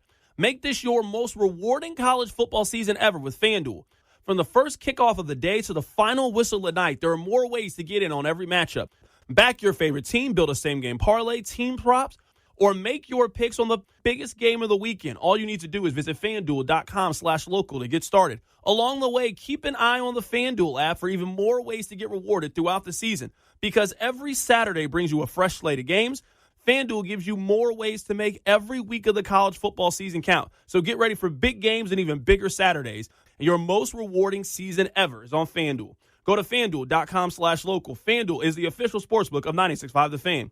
21 and President, Missouri. Gambling problem. Call 1-800-GAMBLER. You're listening to 96.5 The Fan from the DM Injury Law Studios. Mike's got this. Car, truck, or motorcycle wreck? Remember, Mike's got this. 816-888-7500. Mike's got this. And Doug. Limu and I created a trick to help you remember that you can customize your car insurance and save with Liberty Mutual. You see, the shirts Limu and I wear are yellow, and yellow is the color of lemons. And lemons grow on trees, and trees provide oxygen. And oxygen helps us breathe, and breathing is how you live. And you can live more life when you save money by customizing your car insurance. I agree, Limu. It's really quite simple. Only pay for what you need at libertymutual.com. Liberty, liberty, liberty, liberty. Hi, I'm Danny Gravatt, Division Manager at Ready Services. For over 6 decades, my family has kept Kansas City comfortable, and I've been proud to be part of it for over 50 years. When a pipe bursts or the AC quits, you don't need a quick fix. You need a team you can trust. As a family-owned company, Ready Services delivers expert plumbing and HVAC services with honest repairs at the right prices. We guarantee you expert services without the high-pressure sales pitches. Get the job done right the first time. Contact us at ReadyServices.com today. You're still glowing, flirting, grooving. You've still got it. But your immune system weakens as you age, making it harder to fight illnesses like pneumococcal pneumonia and RSV. Vaccines are a key part of any health routine and can help protect you from getting really sick. Ask your doctor or pharmacist which vaccines you need. See more at PfizerForAll.com. Sponsored by Pfizer.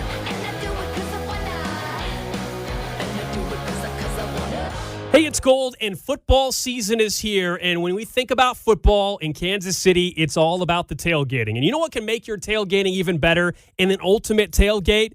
It's the fact that that tailgate involves a Ford. Football's better in a Ford. Home games, tailgates, Friday night lights. You have the F-150, the Bronco, Explorer, and Super Duty, all built for game day. And right now, big savings and a huge selection are waiting. So don't sit on the sidelines. Quit your wishing and get your next new Ford at Shawnee Mission Ford. You can shop anytime at ShawneeMissionFord.com. They also get a complimentary lifetime powertrain warranty that will cover your new Ford for as long as you own it. That's a special warranty you can't get from other Ford dealerships because it far surpasses the standard manufacturer's warranty provided by Ford. So go to ShawneeMissionFord.com, shop for a new vehicle today, make football season better, and go see Kai Noah at Shawnee Mission Ford, part of the Midwest Ford Dealers, a proud sponsor of the Chiefs. Recently, our company softball team lost the big game by 1 run. Then Dale tried to console us with the quote, "Winning isn't everything." Dale's a loser. I play to win, like early payout from Bet365. If my team goes up big, I get paid out instantly, even if they blow the lead later. Sound familiar, Dale? Bet365. Winning is everything. Gambling problem? Call 1-800-GAMBLER. 21 plus only. Must be physically located in Missouri. T&Cs apply. In-app only. When it comes to my policy, Farmers gives it to me straight, so there's no surprises.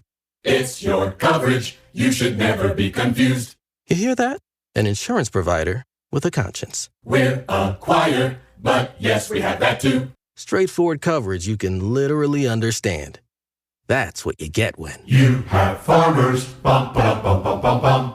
Learn more at farmers.com. Underwritten by Farmers Truck or Fire Insurance Exchanges or Affiliate. Products not available in every state. Telly Tire and Auto Center's biggest sale is back. The tires at cost sale. That's right. You pay what we pay on any in-stock tires from Telly's huge inventory. Our certified techs will even mount and balance them for only $30 per tire. All that plus a 30-day ride guarantee and lifetime tire protection. Gas and grocery prices may be going up, but there's never been a better time to buy tires. Reserve yours now at TELLEtire.com before our sale ends. Take care of your car. Take it to Telly. Additional charges apply for tire disposal and road hazard warranty. If you're looking for a new job and to work for a great local company, Gann Asphalt and Concrete is hiring. Top pay in the industry, health, vision, dental insurance, paid time off, and advancement opportunities. Check them out at GannAsphalt.com. One contractor, all things parking lot. Hey, it's George Karlaftis from the Kansas City Chiefs, and the guy who never responds in the group chat is definitely Chris Jones.